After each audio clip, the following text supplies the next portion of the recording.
జీవితమే నా సందేశం, ఆ మాట అనగలిగే స్థాయి ఎందరికి ఉంటుంది? ఈరోజు నేను కలిసి కాఫీ తాగబోతున్న వ్యక్తికి ఆ స్థాయి ఉన్నారు. నా గర్వం అదే సార్. ఇంత సింప్లిసిటీ ఎలా సాధ్యపడుతుంది సార్? బహుశా నా రక్త కణాల్లో ఉందేమో అది. నాకు వచ్చిన చాలా అవార్డులు రివార్డుల కంటే కూడా ఎవరైనా ఇలాంటి మాట అన్నప్పుడు నాకు భారతరత్న 10 వచ్చినంత ఆనందపడతాను నేను. రాజ్ కుమార్ గారికి పాడే అవకాశం వచ్చిందా అండి? ఇది కాదు గొప్ప విషయం. రాజ్ కుమార్ గారు నాకు పాడారు. జేసుదాస్ గారి ప్రయాణం, మీ ప్రయాణం దాదాపు ఒకే కాలంలో జరిగింది. అంటే మీ మధ్య పోటీ ఉందా? కొన్నాళ్ళు చెప్పడానికి నేను ఇబ్బంది పడేవాడిని. మిగతా వాళ్ళు కోపం వస్తుందేమో. పెద్ద సంగీత విద్వాంసులు, సంప్రదాయ సంగీతం పాడేవాళ్ళు సినిమా పాటను చాలా చిన్నతనంగా చూస్తారు.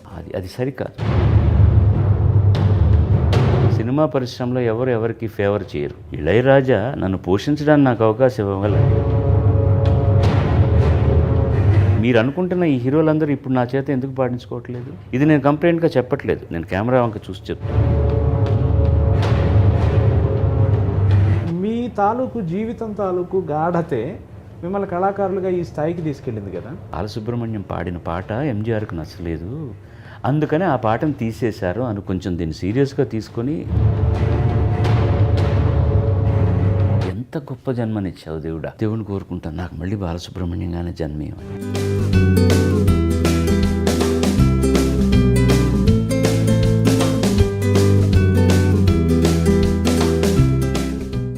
నమస్కారం. కాఫీ విత్ యమునా కిషోర్ ప్రోగ్రాంకి స్వాగతం.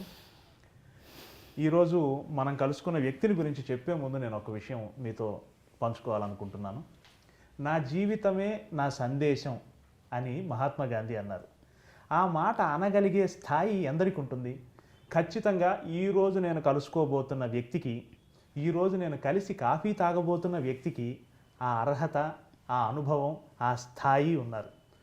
My guest is simply doctor SP Balasubrahmanyam గారు. నమస్కారం సార్. నమస్కారం అండి. ముందు రాగానే ఇంత భయపెట్టేయకూడదు మనుషుల్ని. ఒక జాతిపితను తీసుకొచ్చి చెప్పి ఆయన చెప్పిన కొటేషన్ ఇచ్చి నా జీవితమే నా గురించి మాట్లాడుతుంది అని చెప్పి అంత పెద్ద మాట మాట్లాడేశారు. ఇంక నేనేం మాట్లాడతాను? ఖచ్చితంగా సార్, ఖచ్చితంగా మీ నడతలో అది ఉంది. మీ మాటల కన్నా కూడా మీ జీవితమే చాలా మీ అభిమానులుగా మాకు నేర్పుతుంది. నేను ఈ మాట మాట్లాడి మీ చేత ఇంకా ఎక్కువ మాట్లాడించుకుంటున్నానేమో. ఏం కాదు, వద్దులేండి. కాదు. నాకు ఒక చిన్న పద్యం లాంటిది తమిళంలో గుర్తుకొస్తుంది. ఈ ప్రోగ్రాం తెలుగు ప్రోగ్రాం అయినప్పటికీ అది చెప్పాలనుకుంటున్నాను. తమిళ పెద్ద బాల శిక్ష లాంటి ఏదో ఒక పుస్తకంలో ఉండే ఫస్ట్ ఇది అనుకుంటా. నల్లారై కాண்பதுவும் நன்றே, நலமிக்க நல்லார் சொற் கேட்பதுவும் நன்றே, నల్లారు గుణంగళ ఉరైపదుவும் నన్రే, అవరోడు ఇనంగి ఇరుపదుவும் నన్రే. అది మీ గురించే రాసి ఉంటారేమో అబ్బా అని. ఎందుకంటే చెప్తున్నాను, కొందరు ఏమి చేసినా బాగుంటుంది. ఎలాగో చెప్పనా అండి, అధరం మధురం, వదనం మధురం, హసితం మధురం, వసితం మధురం, ఏమి చేసినా అందంగా ఉంటుందంటారే. నిజంగానే చెప్తున్నాను, మీరు మాట్లాడితే అందంగా ఉంటుంది, పాడితే అందంగా ఉంటుంది, మీతో సమయం గడిపినా అందంగా ఉంటుంది. ఇందులో ఏమీ అతిశయోక్తి లేదు.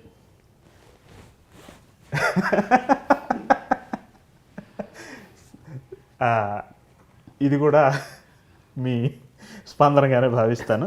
సో మనం యాజ్ యూజువల్ కాఫీ తాగుతూ కొన్ని ప్రశ్నల్లోకి వెళ్ళిపోదాం. కొన్ని ప్రశ్నలు ఏమన్నా అపరిపక్వంగా ఉన్నా నన్ను దయచేసి మన్నించండి. నాకు తోచినవి, నాలాంటి అభిమానుల మనస్సులో ఉన్నవి వాళ్ళందరి తరపున నేను మిమ్మల్ని అడుగుతున్నాను.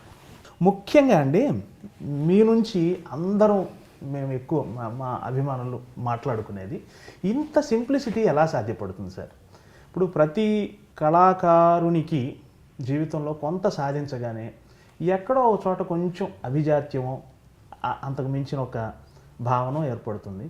60 ఏళ్ళు గడిచిపోయింది సింగింగ్లో, అయినా అదే సింప్లిసిటీ, రోజు రోజుకి అదే, అంత ఎలా చెప్పాలి, అంత తనను తాను తగ్గించుకున్నవాడు హెచ్చింపబడిన, అంత ఎలా లో ప్రొఫైల్ మెయింటైన్ చేస్తూ అలా ఎలా ఉండగలుగుతున్నారు?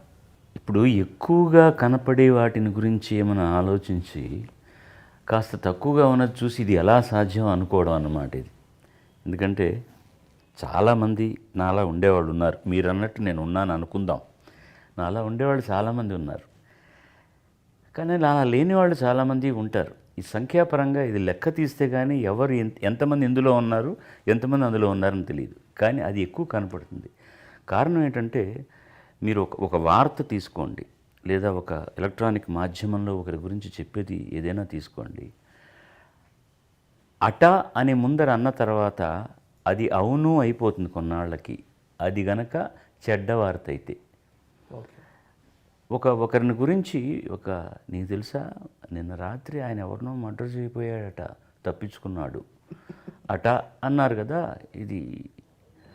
ఇతను వెళ్ళి పక్కన వాళ్ళకి, నీకు తెలుసా నాకు ఖచ్చితంగా తెలిసింది, నిన్న రాత్రి ఆయన మర్డర్ చేయబోయాడు, తప్పించుకున్నాడు. ఇది అలా పోయి సెన్సేషనలైజేషన్ ఉండేది మాత్రం బాగా మనుషుల హృదయాల్లోకి పోతుంది అనమాట. మామూలుగా ఉన్న దాని గురించి ఎవరు ఏముంది అందులో చెప్పడానికి ఎక్కువ అని మాధ్యమాలు కూడా ఎక్కువ చెప్పవు. ఇదే కాకుండా కొన్ని లక్షల జీవరాశులను సృష్టించిన భగవంతుడు ప్రతిదానికి బుర్ర ఉందండి. అది కూడా చీమ కూడా ఆలోచించే పని చేస్తుంది. అవి చేసే పనులు మనం చేయలేం. అది మోసే బరువు దాని శరీరానికంటే కొన్ని వందల రెట్లు ఎక్కువ ఉన్నా కూడా మోస్తుంది. తర్వాత ఇబ్బందికర కాలంలో ఉంచుకోవడం కోసం అని ధాన్యాన్ని దాచిపెడుతుంది. కలిసికట్టుగా పనిచేస్తాయి అన్నీ కూడాను. ఇలాంటివన్నీ ఆలోచించడానికి ఒక చిన్న బుజ్జి మెదడు దానికి ఇచ్చాడు. కానీ వీటన్నిటికంటే మనిషికి యుక్తాయుక్త విచక్షణ, ఒక మంచి చెడు గురించి ఆలోచించడానికి, మనం చేసే ఒక పని వల్ల వీళ్ళకి ఇబ్బంది కలుగుతుందా మంచి కలుగుతుందా అని ఆలోచించడానికి ఒక మంచి మేధను ఇచ్చి దేవుడు, నువ్వు వీటన్నిటికంటే విరుద్ధంగా ఉన్నావు కాబట్టి నువ్వు నీలా ఉండాలి, మనిషిగా ఉండాలి అని. వృత్తులు ప్రవృత్తులు చాలా ఉంటాయి. ఒక్కొక్కళ్ళు ఒక్కొక్క పని చేస్తుంటారు. దాంట్లో గొప్ప సాధనలు సాధించిన వాళ్ళు ఉంటారు, సామాన్యులుగా ఉండిపోయిన వాళ్ళు ఉంటారు. కానీ అందరూ మనుషులే. ముఖ్యంగా ఇలాంటి మాధ్యమంలోకి వచ్చాక, సినిమాలోకి వచ్చేసిన తర్వాత, సినిమాకు సంబంధించిన ప్రతి వాళ్ళు కూడా అంతా పైనుంచి దేవలోకం నుంచి ఊడిపడ్డారని అనుకునేటటువంటి తెగ జాస్తి. ఎందుకంటే మామూలు మనిషి చేయలేనిది అవతల వాడు సినిమాలో చేస్తుంటే ఇది సాధ్యం కానిదైనా సరే మనం అలా ఉండలేం కదా. అందుకని ఆవ్ స్టక్ అంటారు చూడండి, అలా ఈ హీరోలని వాళ్ళని హీరోయిన్స్ని ఇలా చూడడం అలవాటు అవుతుంది. సో నాలాగా మామూలుగా ఉండేవాళ్ళు చాలామంది ఉన్నా కూడాను మిగతా వాళ్ళు కాస్త ఇలా చూసేసరికి ఆయన చూడరా ఎంత సింపుల్గా ఉన్నారు అంటారే తప్పించి దీనికి పోలిక సాపత్యం అంతే, వేరే ఏం లేదు. మనిషిలా ఉండాలి. తను చేసే పని, తనకు వచ్చే కీర్తి అది తానంతటా అదే వస్తుంది. రాలేదనుకోండి దానివల్ల ఏం ఇబ్బంది లేదు.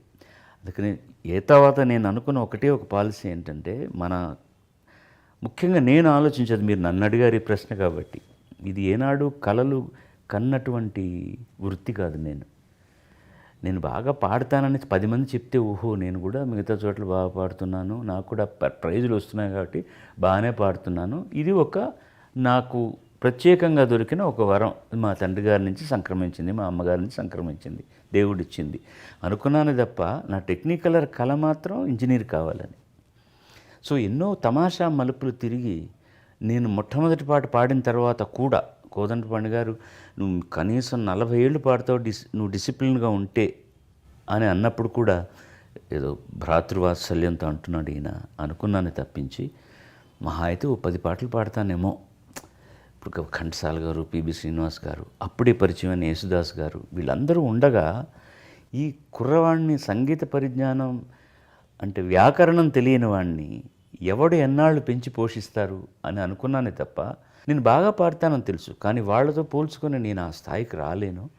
ఏదో ఈ 10 పాటలు పాడిన దానివల్ల దొరికిన పారితోషికంతో మా నాన్నగారికి నాకు చదువుకి ఖర్చును కొంచెం ఆ భారం తగ్గించగలనని అనుకున్నాను తప్ప, అది ఇంతింతై వటుడింతై అన్నట్టుగా ఎలా జరిగిందో నా కృషి లేదని నేను అన్న కానివ్వండి, దీని వెనకాతల ఒక దైవకృప ఉందని, నా జన్మకి ఏదో కారణం ఉందని అనిపిస్తుంది.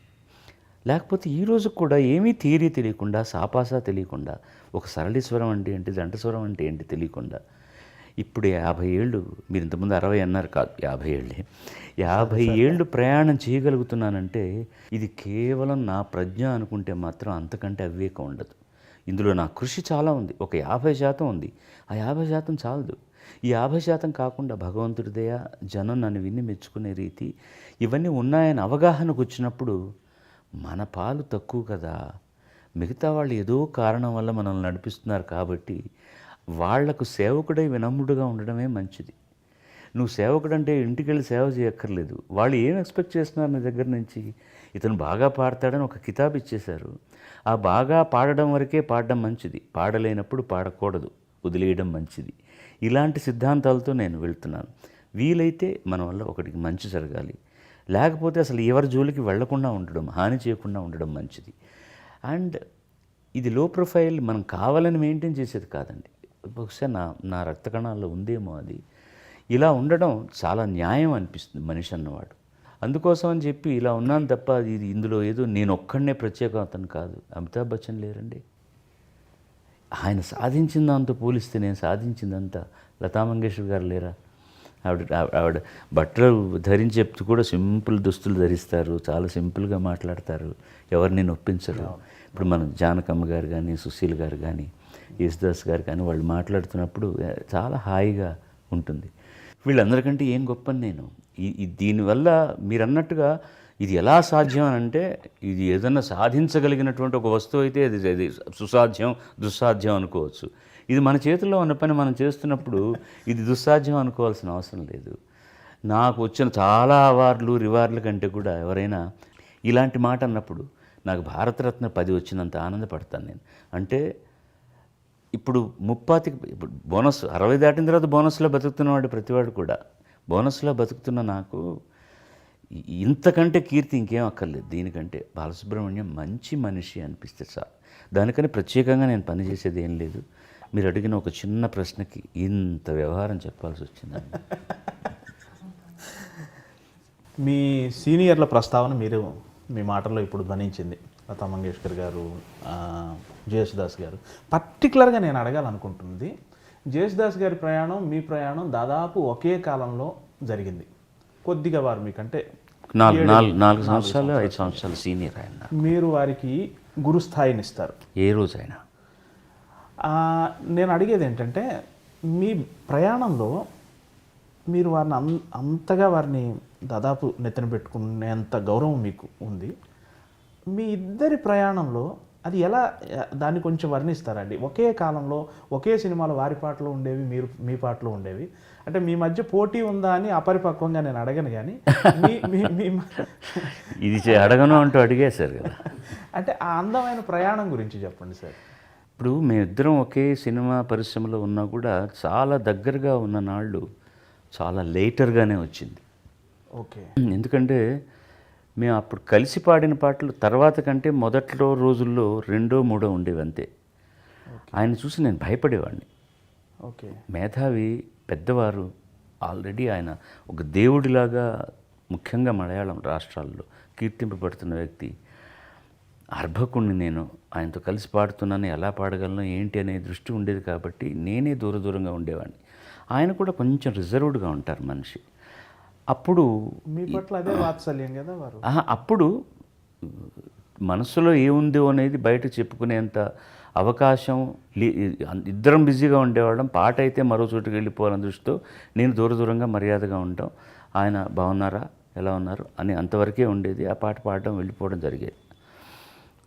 ఒక 20 సంవత్సరాల నుంచి మాత్రం బాగా దగ్గరయ్యే అవకాశాలు వచ్చాయి. ఎందుకంటే ఇద్దరం కలిసి కార్యక్రమాలు ఎక్కువ చేయడం మొదలెట్టాం. మేమిద్దరం ఒక వేదిక మీద పాడాలని కోరుకునే వాళ్లకు ఇద్దరికి ఏం అభ్యంతరం లేదు కాబట్టి మొదలెట్టేసాం. దీనికి కారణం ఏంటంటే ఇద్దరు చాలా లబ్ధప్రతిష్ఠులు ఒక వేదిక మీదకి రావడానికి బాగా ఆలోచిస్తారు. ఎందుకంటే ఇద్దరు ఏదో విధంగా చాలా పాపులర్, అమ్మో ఆయనకి ఇంతమంది ఫ్యాన్స్ ఉంటారు అని నేను అనుకోవడం, లేకపోతే ఆయన వీడికి ఇంతమంది ఫ్యాన్స్ ఉంటారు కదా, మనం పాడుతున్నప్పుడు కొంతమందే చప్పట్లు కొట్టి వాడు పాడుతున్నప్పుడు ఎక్కువ కొడతారా, లేకపోతే నేను అనుకోవచ్చు ఆయనకి ఎక్కువ చప్పట్లు కొడతారేమో, మనకు తక్కువగా కొడతారేమో, ఇది ఇబ్బందికరంగా ఉంటుందేమో, లేదా నాకు ఎక్కువ చప్పట్లు కొడితే ఆయన ఏమన్నా ఇబ్బంది ఫీల్ అవుతాడని నేను అనుకోవడం, అలాగే ఆయన అనుకోవడం కూడా సంభవించేటటువంటి పరిస్థితులు ఉండొచ్చు. కానీ ఇద్దరం మాకు ఏం తెలుసో అన్నది బాగా తెలిసిన వాళ్ళం కాబట్టి ఎవరికి అసలు ఆ కాంప్లెక్స్ లేదు. ఆ కాంప్లెక్స్ ఉన్నప్పుడే ఇద్దరు సమాంతరంగా ప్రయాణం చేస్తున్నటువంటి కళాకారులు ఒకచోట చేయడానికి ఇబ్బంది అవుతుంది. ఈగోస్ అంటాం దాన్ని. అవి ఏమీ లేవు మా దగ్గర, ముఖ్యంగా నా దగ్గర అసలు లేదు. ఆయనలో 100వ వంతు కూడా ఆయనకున్న గ్రామర్ నాకు తెలియదని తెలుసు. నేను బాగా పాడతాను, అప్పుడు ఆయనకంటే నేను తక్కువ చేసుకుని చెప్పడం కాదు. ఇప్పుడు ఇద్దరం ఇప్పుడు ఆయన గాత్రం ఆయనది, నా గాత్రం ఆయనది, నా పరిపక్వత నాది, ఆయన పరిపక్వత ఆయనది.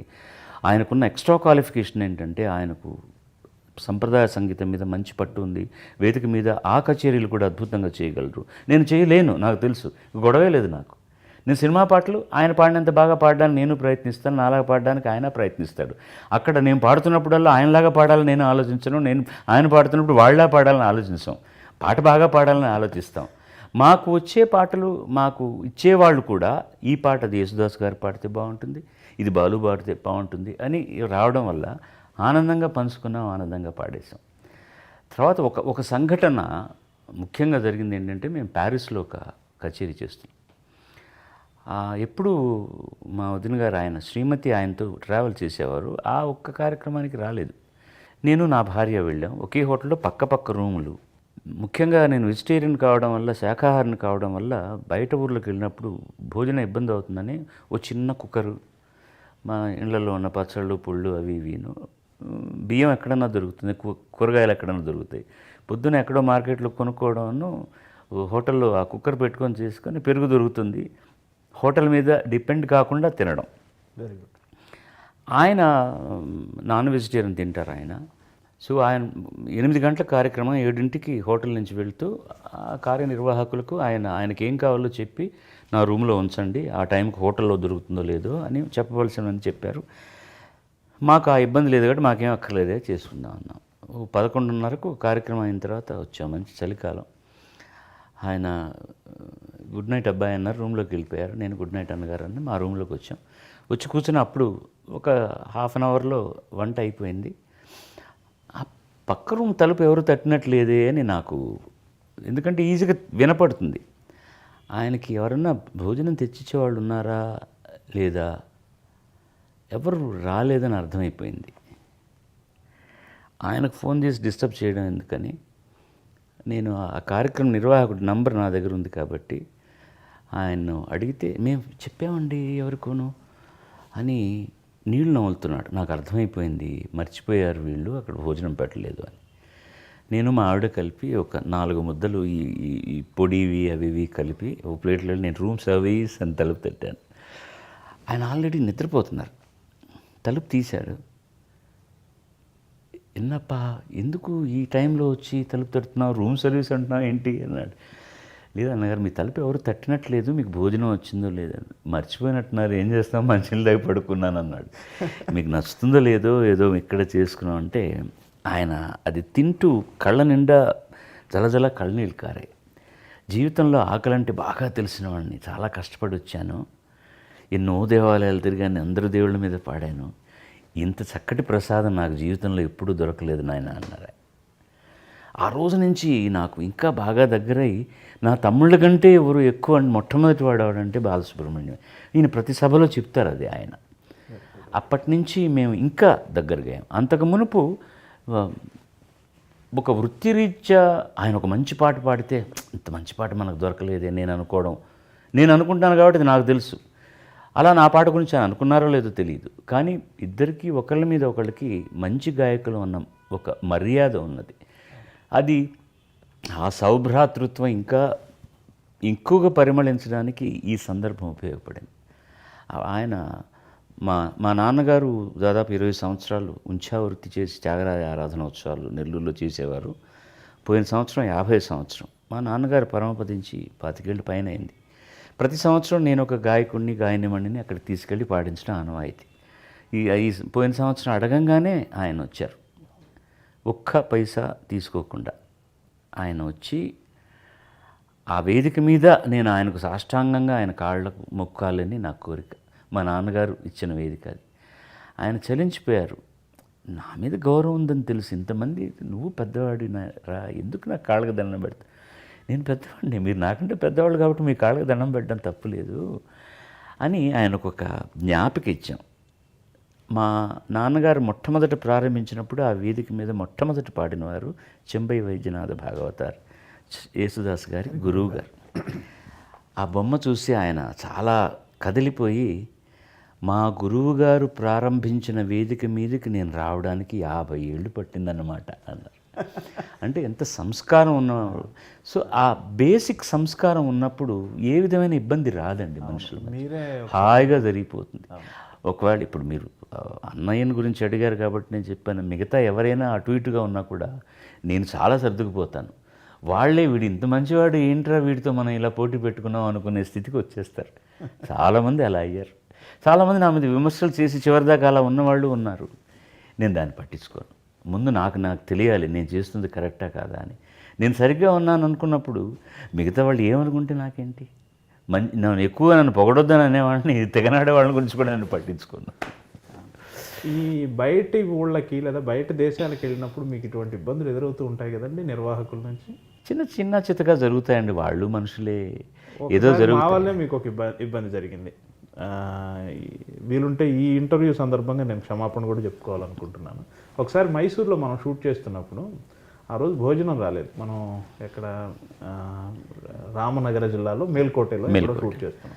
బహుశా అదే మన మొట్టమొదటి రైట్ షూట్. అయితే ఆ రోజు భోజనం రాలేదు. ఏదో బండి ఆగిపోయింది మైసూర్లో. ఆగిపోతే నేను మీ దగ్గరకు వచ్చి చాలా భయంగా చెప్పాను, సార్ భోజనం కొంచెం లేట్ అవుతుందేమోనండి. ఏం పర్వాలేదండి, 2 అరటిపళ్ళు ఉన్నా చాలు అన్నారు మీరు. అది నిజంగా అది మీ సంస్కారానికి సంస్కారం కాదండి. ఇప్పుడు సమస్య వచ్చినప్పుడు ఆ సమస్య కావాలనేది వచ్చిందా లేకపోతే అనుకోకుండా జరిగిందా అన్నప్పుడు దాన్ని అనుసరించి మనం పోవాలి. కానీ ఏం సాధిస్తాను అప్పుడు మీ మీద కోప్పడి నేను అంటే భోజనం ముందు చెప్పించాలని తెలీదా, అది జాగ్రత్తగా చూసుకోవాల్సిన డిపార్ట్మెంట్ లేదా, లేనిపోని గొడవ రప్చర్ అయ్యి ఆ తర్వాత వర్క్ సక్రమంగా జరగదండి. మీ మీద నా కోపమే పనిచేస్తూ ఉంటుంది, మీరు నన్ను నిర్లక్ష్యం చేశారన్న భావనే నాలో ఉంటుంది. అందంగా జరగాల్సిన ఒక క్రియేటివ్ ఆర్ట్ చండాలం అయిపోతుంది. ఆ రోజు మేల్కోట ఈ దేవాలయ ప్రసాదం మనందరికీ భోజనంగా వచ్చింది. కాసింత పులిహోర, కొద్దిగా పాయసం. అంతకంటే మీరు ఏం భోజనం అరేంజ్ చేసినా నాకు తృప్తిగా ఉండేదా చెప్పండి. అందుకనే జీవితమే అడ్జస్ట్మెంట్ అండి. ఒకరినొకరు అనుసరించకపోతే భార్యాభర్తల మధ్య కానీ, అన్నదమ్ముల మధ్య కానీ, తల్లిదండ్రుల మధ్య కానీ ఏమీ జరగదు. జీవితం అంతా కూడా మనకు చక్కగా సిమెంట్ రోడ్ వేసేసి బిఎండబ్ల్యూనో మెర్సిడీస్లోనో వెళ్ళాలంటే కుదరదు. అడపదడప ఆ బండి కూడా ఆగిపోతుంటుంది, మనమే నెట్టాల్సి వస్తుంది, మనమే ఇంకోటికి సహాయం చేయాల్సి వస్తుంది. అలా తీసుకుంటే ఏది ఇబ్బంది లేదండి, హాయిగా జరిగిపోతుంది. అవును, ఇటువంటి మంచి అభిప్రాయాలు మీ నుంచి వస్తాయి అని నాకు తెలిసే నేను ముందు నా జీవితమే నా సందేశం అనగలిగే అర్హత ఉన్న వ్యక్తిని కలుస్తున్నాం అన్నాను. ఓకే, ఇది 10 మంది కనుక ఇది నన్ను నమ్మి, అది ముఖ్యం. ఇప్పుడు కెమెరాలు ఉన్నప్పుడు రకరకాలుగా చాలామంది మాట్లాడతారు, అది ఏది హృదయాంతరాళాల్లోంచి వస్తుంది, ఏది ఇక్కడి నుంచి వస్తుంది, 10 మందిని మభ్యపెట్టడానికి ఏం చెప్తున్నారు అని విచక్షణ వివేచన ఉన్నవాళ్ళు చాలామంది జనం ఉన్నారు. సో అందులో కొద్ది మందికైనా నా మీద నమ్మకం కలిగి, అరే నిజం కదా జీవితం చాలా చాలా చిన్నది జీవితం, దీన్ని అందంగా అనుభవించాలి కానీ దాన్ని ఎందుకు కరకుముళ్ళు దారిలో పడేసుకుంటాం మనం అనుకునే వాళ్ళు ఉంటే మీరన్న సందేశానికి నేను తల ఒగ్గుతాను సార్, ఒప్పుకుంటాను. సంతోషం. ఇంకొక మహానుభావుడిని గుర్తు చేయాలనుకుంటున్నాను, మంగళంపల్లి బాలమురళీకృష్ణ గారు. మహానుభావులని గుర్తు చేయాల్సిన అవసరం లేదు, సదా వాడు మనతోనే ఉంటారు. వాడు అంతే అంతే అంతే సవరించుకోవాలి నా మాటని. వారు ఒక సందర్భంలో బహుశా పాడుతా తీయగా మెగా ఫైనల్ 1999 మద్రాస్ నగరంలో వేదిక అనుకుంటా. కాదు, ఇది జరిగింది మీరు చెప్పబోయేది ఏంటో నేను ఊహించి చెప్తున్నాను. ఇది హైదరాబాద్లో జరిగిందని నా అనుకుంటున్నాను. ఎక్కడైతే ఏంటి కాదు, మద్రాసులోనే జరిగింది నాకు గుర్తుంది. రామోజీరావు గారు కూడా అటెండ్ అయ్యారు ఆ రోజు, ముందు వరుసలో వారు కూడా కూర్చున్నారు. రాజేశ్వరరావు గారిని వేదిక మీద చివరి దశలో ఉన్న మహాదేవన్ గారిని ఆ రోజు జడ్జెస్ వచ్చి సుశీలమ్మ గారు, సౌందరరాజన్ గారు, ఎల్లారేశ్వరి గారు అనుకుంటా. ఆ సందర్భంలో వారు ఒక మాట అన్నారు, 10 సంవత్సరాలు కష్టపడితే బాలు నన్ను కలుసుకుంటాడు, ఏకవచనంతోనే అన్నారు. అదే మాటను అలాగే చెప్పడం వల్ల నేను ఏకవచనం వాడాను. 10 సంవత్సరాలు కష్టపడితే బాలు నన్ను కలుసుకుంటాడు, 10 సంవత్సరాలు నేను కష్టపడ్డా బాలును కలుసుకోలేను అన్నారు. అది సరైన మాట, అది కాదు ఆయన అన్నది. బాలు కాస్త కష్టపడితే నాలాగా పాడగలడు, నేను కష్టపడ్డా మా అబ్బాయిలాగా పాడలేను అన్నారు. ఇప్పుడు దీని గురించి మీరు ఏం అడుగుతున్నారు? అదే అంతటి వాత్సల్యం, అంతటి ప్రేమ దాంట్లోనే ఉంది జవాబు. నన్ను అబ్బాయి అని పిలుస్తున్నారంటే నేను ఆయనకి ఏమవుతాను? పుత్రుడిని అవుతాను. ఖచ్చితంగా పుత్రవాత్సల్యంలో వాడు ఇంత మంచి చేసినా ఇంతగా కనపడుతుంది. నేను దాన్ని గనక నిజమని నమ్మి అంటే కొంచెం ప్రాక్టీస్ చేస్తే బాలమురళి అంత పేరు వచ్చేస్తుంది నాకు. ఆయన అలా పాలేడు. ఇంతకంటే ఏం కావాలి మన కీర్తి అనుకుంటే అక్కడే రాయదగిలి బాళ్ళు పడిపోతాను. అది వాత్సల్యంతో వచ్చే ఒక ఉత్ప్రేక్ష. అంటే నా మీద ఆయనకు ఇదే నిజమైన ఆస్తి కదా. అంతేనండి, దీనికి మించింది లేదు. ఎప్పుడైనా కూడా ఎపిటాఫ్ అన్నది మనకు లేదు, కానీ ఎవరిదైనా పరమపదించిన తర్వాత ఒక శిలాఫలకం రాస్తారు కదా, ఫలానా వాళ్ళు పుట్టిన తేదీ దాని మీద రాయగలిగితే వీటిలో ఉన్న మంచి లక్షణాలు ఇవి, వీళ్ళలో ఉన్న చెడు లక్షణాలు ఇవి అని కూడా రాయగలిగితే బాగుంటుంది. రాయలేరు ఎవరైనా కూడా. Very good. సో అల్టిమేట్గా అలాంటి ఎపిటాఫ్ ఏదైనా, if somebody can write on my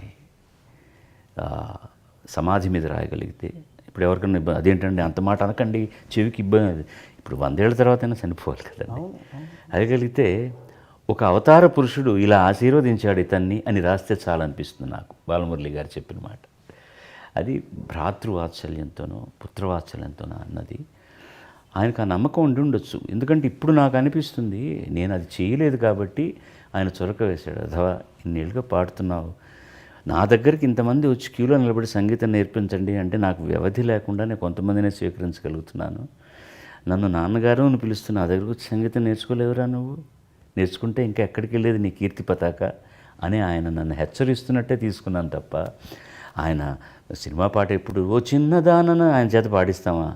ఒకవేళ ఆయన పాడినా అలా పాడతారా? ఉండదు కదా. అది నేను అలాగే తీసుకుంటాను తప్ప, అంటే ఈ పాట ఏదో చాలా చిన్న విషయం అని కాదు నేను అనడం. ఆ పాట చాలా ఏం పెద్ద గొప్ప పాట కాదని కాదు. ఎవళ్ళకు ఉండాల్సిన లిమిటేషన్స్ వాళ్ళకు ఉంటాయి. చాలామంది పెద్ద సంగీత విద్వాంసులు, సంప్రదాయ సంగీతం పాడేవాళ్ళు సినిమా పాటను చాలా చిన్నతనంగా చూస్తారు. అది సరికాదు. ఏది శుభం, ఏది సులభం కాదు, ఏదీ కష్టం కాదు. మనసు పెడితే ఏదైనా సాధించవచ్చు. అలాగని ఇదేముంది మనకి ఇంత విద్య ఉంది కదా సినిమా పాట ఊదేస్తాం అనుకుంటే చాలామంది దానివల్ల కాదు అసలు. అది ఎవరి పని వాళ్ళదే. అది కానే కాదు. దేనికి ఇవ్వాల్సిన మర్యాద దానికి ఇవ్వాల్సిందే. ఇప్పుడు చక్కగా సూట్ వేసుకొని ఒక రిసెప్షన్కి వెళ్తున్నాం మనం, ఏముంది కాళ్ళ దగ్గర ఉండేది ఎవరు చూస్తారని ఏమీ వేసుకోకుండా వెళ్తామా? సూట్ వేసుకున్నప్పుడు షూవే వేసుకోవాలి. ఆ షూ మ్యాచ్ అవుతుందా లేదా చూసుకోవాలి. అలా లేకపోతే సూట్ అక్కర్లేదు, హాయిగా పంచు కట్టుకుని తెల్ల చొక్కా వేసుకొని వెళ్ళచ్చు. సో దేనికి ఇవ్వాల్సిన మర్యాద దానికి ఇస్తేనే అది కరెక్ట్గా ఉంటుందన్నమాట. అందుకని సినిమా పాట అయినా ఏదైనా దాంట్లో మనసు పెట్టి పనిచేయడమే ముఖ్యం. ఆయన అది ఆ లోతుగా తెలిసిన వాళ్ళు కాబట్టి ఆ ప్రశంసను నేను అలా తీసుకుంటాను. నువ్వు ఎందుకురా ఇంకా సంప్రదాయ సంగీతం నేర్చుకోలేదు అని ఆయన ఒక చిన్న ఝలక్ ఇచ్చారు. అందరి ప్రేమను పొందగలగడం నా అదృష్టం. మంగేష్కర్ గారు మిమ్మల్ని ప్రేమిస్తారు, ఆశా భోంస్లే గారు, సుశీలమ్మ గారు, జానకి గారు, వారి తర్వాత వచ్చిన వీళ్ళంతా మీ తర్వాతి కొద్ది తర్వాత తరం వాళ్ళు, ఇంతమంది ప్రేమని బహుశా ఇంకే కళాకారుడికి ఇంత ప్రేమ నిధి ఉండదేమో కదా. నా గర్వం అదే సార్. నేను చాలా గర్వపడతాను. అది ఎవరికి దొరికి నేను ఒక కార్యక్రమం అయిన తర్వాత ఎక్కడ కర్ణాటకలో కానీ కేరళలో కానీ ఎక్కడైనా సరే కారు ఎక్కే వరకు అంత కష్టం, వాళ్ళ ప్రీతితోటి నన్ను అంత కష్టపడతారు. ఎక్కి వెళ్తుంటే బారులు తీరి కారుతో పరిగెత్తుకొచ్చి ముసలి ముద్దగా చిన్న నమస్కారం అయ్యా, నమస్కారం అన్న అంటారు. కళ్ళు ఇంకా ధారాపాతంగా దుఃఖం వస్తుంది. ఎంత గొప్ప జన్మనిచ్చావు దేవుడా, కానీ ఎంత కష్టాన్ని ఇచ్చావు దేవుడా, వీళ్ళ రుణాన్ని ఎలాగే తీసుకోగలను? నేను వాళ్ళకంటూ వైయక్తికంగా ఏమి చేయలేదే. నా వృత్తి నేను చేస్తుంటే నేను చేస్తున్నదంతా వాళ్ళ కోసమే అనుకుని పడిగాపులు పడి, మొన్న అయితే శ్రీలంకలో మేము ఈ వరల్డ్ టూర్ చేస్తున్నాం. ప్రతి నెల ఒక్కొక్క దేశానికి వెళ్తాం. అంతకు మునుపు 2 రోజులు బాగా ఎండ కాసింది. ఆ రోజు సాయంత్రం మా కార్యక్రమానికి ముందు ఒక అరగంట కేకే గారు వచ్చి కొన్ని హిందీ పాటలు పాడాలని, విపరీతమైన వర్షం. పాప ఆయనకు మొదలు పెట్టక తప్పదు, చేస్తున్నారు. నేను నా క్యారవాన్లో ఉన్నాను. అంత దీర్ఘంగా అంత లోతుగా నేను ఎప్పుడు భగవంతుని ప్రార్థించలేదు. సరే వర్షం చినుకుల్లాగా జరుగుతోంది. నేను బయట నన్ను రమ్మన్నారు, వెళ్దామండి అంటే, జనం ఉన్నారా అన్న. ఉన్నారు సార్ అన్నారు. నేను వేదిక ఎక్కగానే వర్షం ఆగిపోయింది. జనాలు పిల్ల జల్ల గొడుగు పట్టుకున్నారు, కుర్చీలు పెట్టుకున్నారు, చుట్టుపక్కల చెట్ల కింద ఉన్నారు. వచ్చిన 7,000 మందిలో ఒక 500 మంది వెళ్ళిపోయి ఉంటారేమో కుదరదని. అప్పటి నుంచి రాత్రి 12 గంటల వరకు కార్యక్రమాన్ని చూశారు. ఎంత ఆనందపడ్డారు, కన్నీళ్లు పెట్టుకున్నారు, కేరింతలు కొట్టారు. 12:05కు వేదిక దిగుతుంటే కుంభద్రోణ వర్షం మొదలైంది. ఏమనుకోవాలి దీన్ని, వాళ్ళ ప్రేమ ప్రకృతిని కూడా శాసించింది అని అనుకుంటాను. ఎస్. సో దాని మీద అంత గౌరవం ఉన్నప్పుడు నా దిగులల్లా ఒకటే. ఇప్పుడు మామూలుగా ప్రతి ఒక్కళ్ళు జన్మరాహిత్యాన్ని కోరుకుంటారు. నాకు ఈ జన్మ చాలు మనిషిగా, నాయన ఇంకెప్పుడు నీ దగ్గర అక్కడికి వెళ్తామో ఉంటామో లేదో తెలియదు, కానీ జన్మరాహిత్యం కోరుకుంటారు. నాకు చాలా జన్మలు కావాలని కోరుకుంటాను నేను. అది ముఖ్యంగా వీరశైవుల్లో ఎక్కువగా ఉంటుంది. అవును, వీరశైవుల్లో చాలా ఎక్కువ ఉంటుంది. ఆ లింగాన్ని చేతిలో పెట్టుకొని అభిషేకం చేస్తూ, ఇది చాలట్లేదు నాకు ఈ సంతోషం స్వామి, మళ్ళీ మళ్ళీ నాకు ఇవ్వు, ఇంకా నీ సేవలో నేను తరించాలి, జన్మలు ఇవ్వాలని. నేను ఆ ఆధ్యాత్మిక చింతనతో కాకుండా ఇంతమంది రుణం తీర్చుకోవాలంటే నేనేం చేయగలను? ప్రతి ఇంటికి గడపకు వెళ్ళి నేను సాష్టాంగ నమస్కారం చేయలేను. నేను బాగా పాడాలి, వాళ్ళకి ఇంకా సంతోషాన్ని ఇవ్వాలి. కానీ ఒక జన్మ చాలదు కదా. దేవుని కోరుకుంటాను నాకు మళ్ళీ బాలసుబ్రహ్మణ్యంగానే జన్మేయమని. దీంట్లో మళ్ళీ ఒక చిన్న లంకి ఉంది. నేను ఇంకో జన్మలో బాలసుబ్రహ్మణ్యంగా పుట్టినా వీళ్ళందరూ మళ్ళీ పుడతారా ఇలాగే? వాళ్ళు ఆ రుణాన్ని తీసుకుని అలాగే వెళ్ళిపోతారు. వీళ్ళందరూ కూడా పుట్టాలి, నేను పుట్టాలి. ఇది సాధ్యం అవుతుందా లేదో తెలియదు, కానీ అంటే అంత గంభీరమైనటువంటిది నా కోరిక. ఎందుకు వినయంగా ఉండడానికి అవకాశం లేదండి. ఏమి చేసుకున్నాం మనం, నాకు ఇప్పుడు కూడా అర్థమైపోతుంది గుండె. ఎంత ప్రేమ, ఎంత గౌరవం, ఎంత మంచి జన్మిచ్చాడు దేవుడు. మీరు చెప్తుంటే ఇక అసలు మాటలే లేవు. ఒకటి మటుకు తెలుగు వాడినైనా కానీ నేను ఒక్క కమెంట్ చేయాలనుకుంటున్నానండి. మీ అభిమానులందరిలో కూడా కన్నడ ప్రజల అభిమానం అతి తీవ్రమైందండి.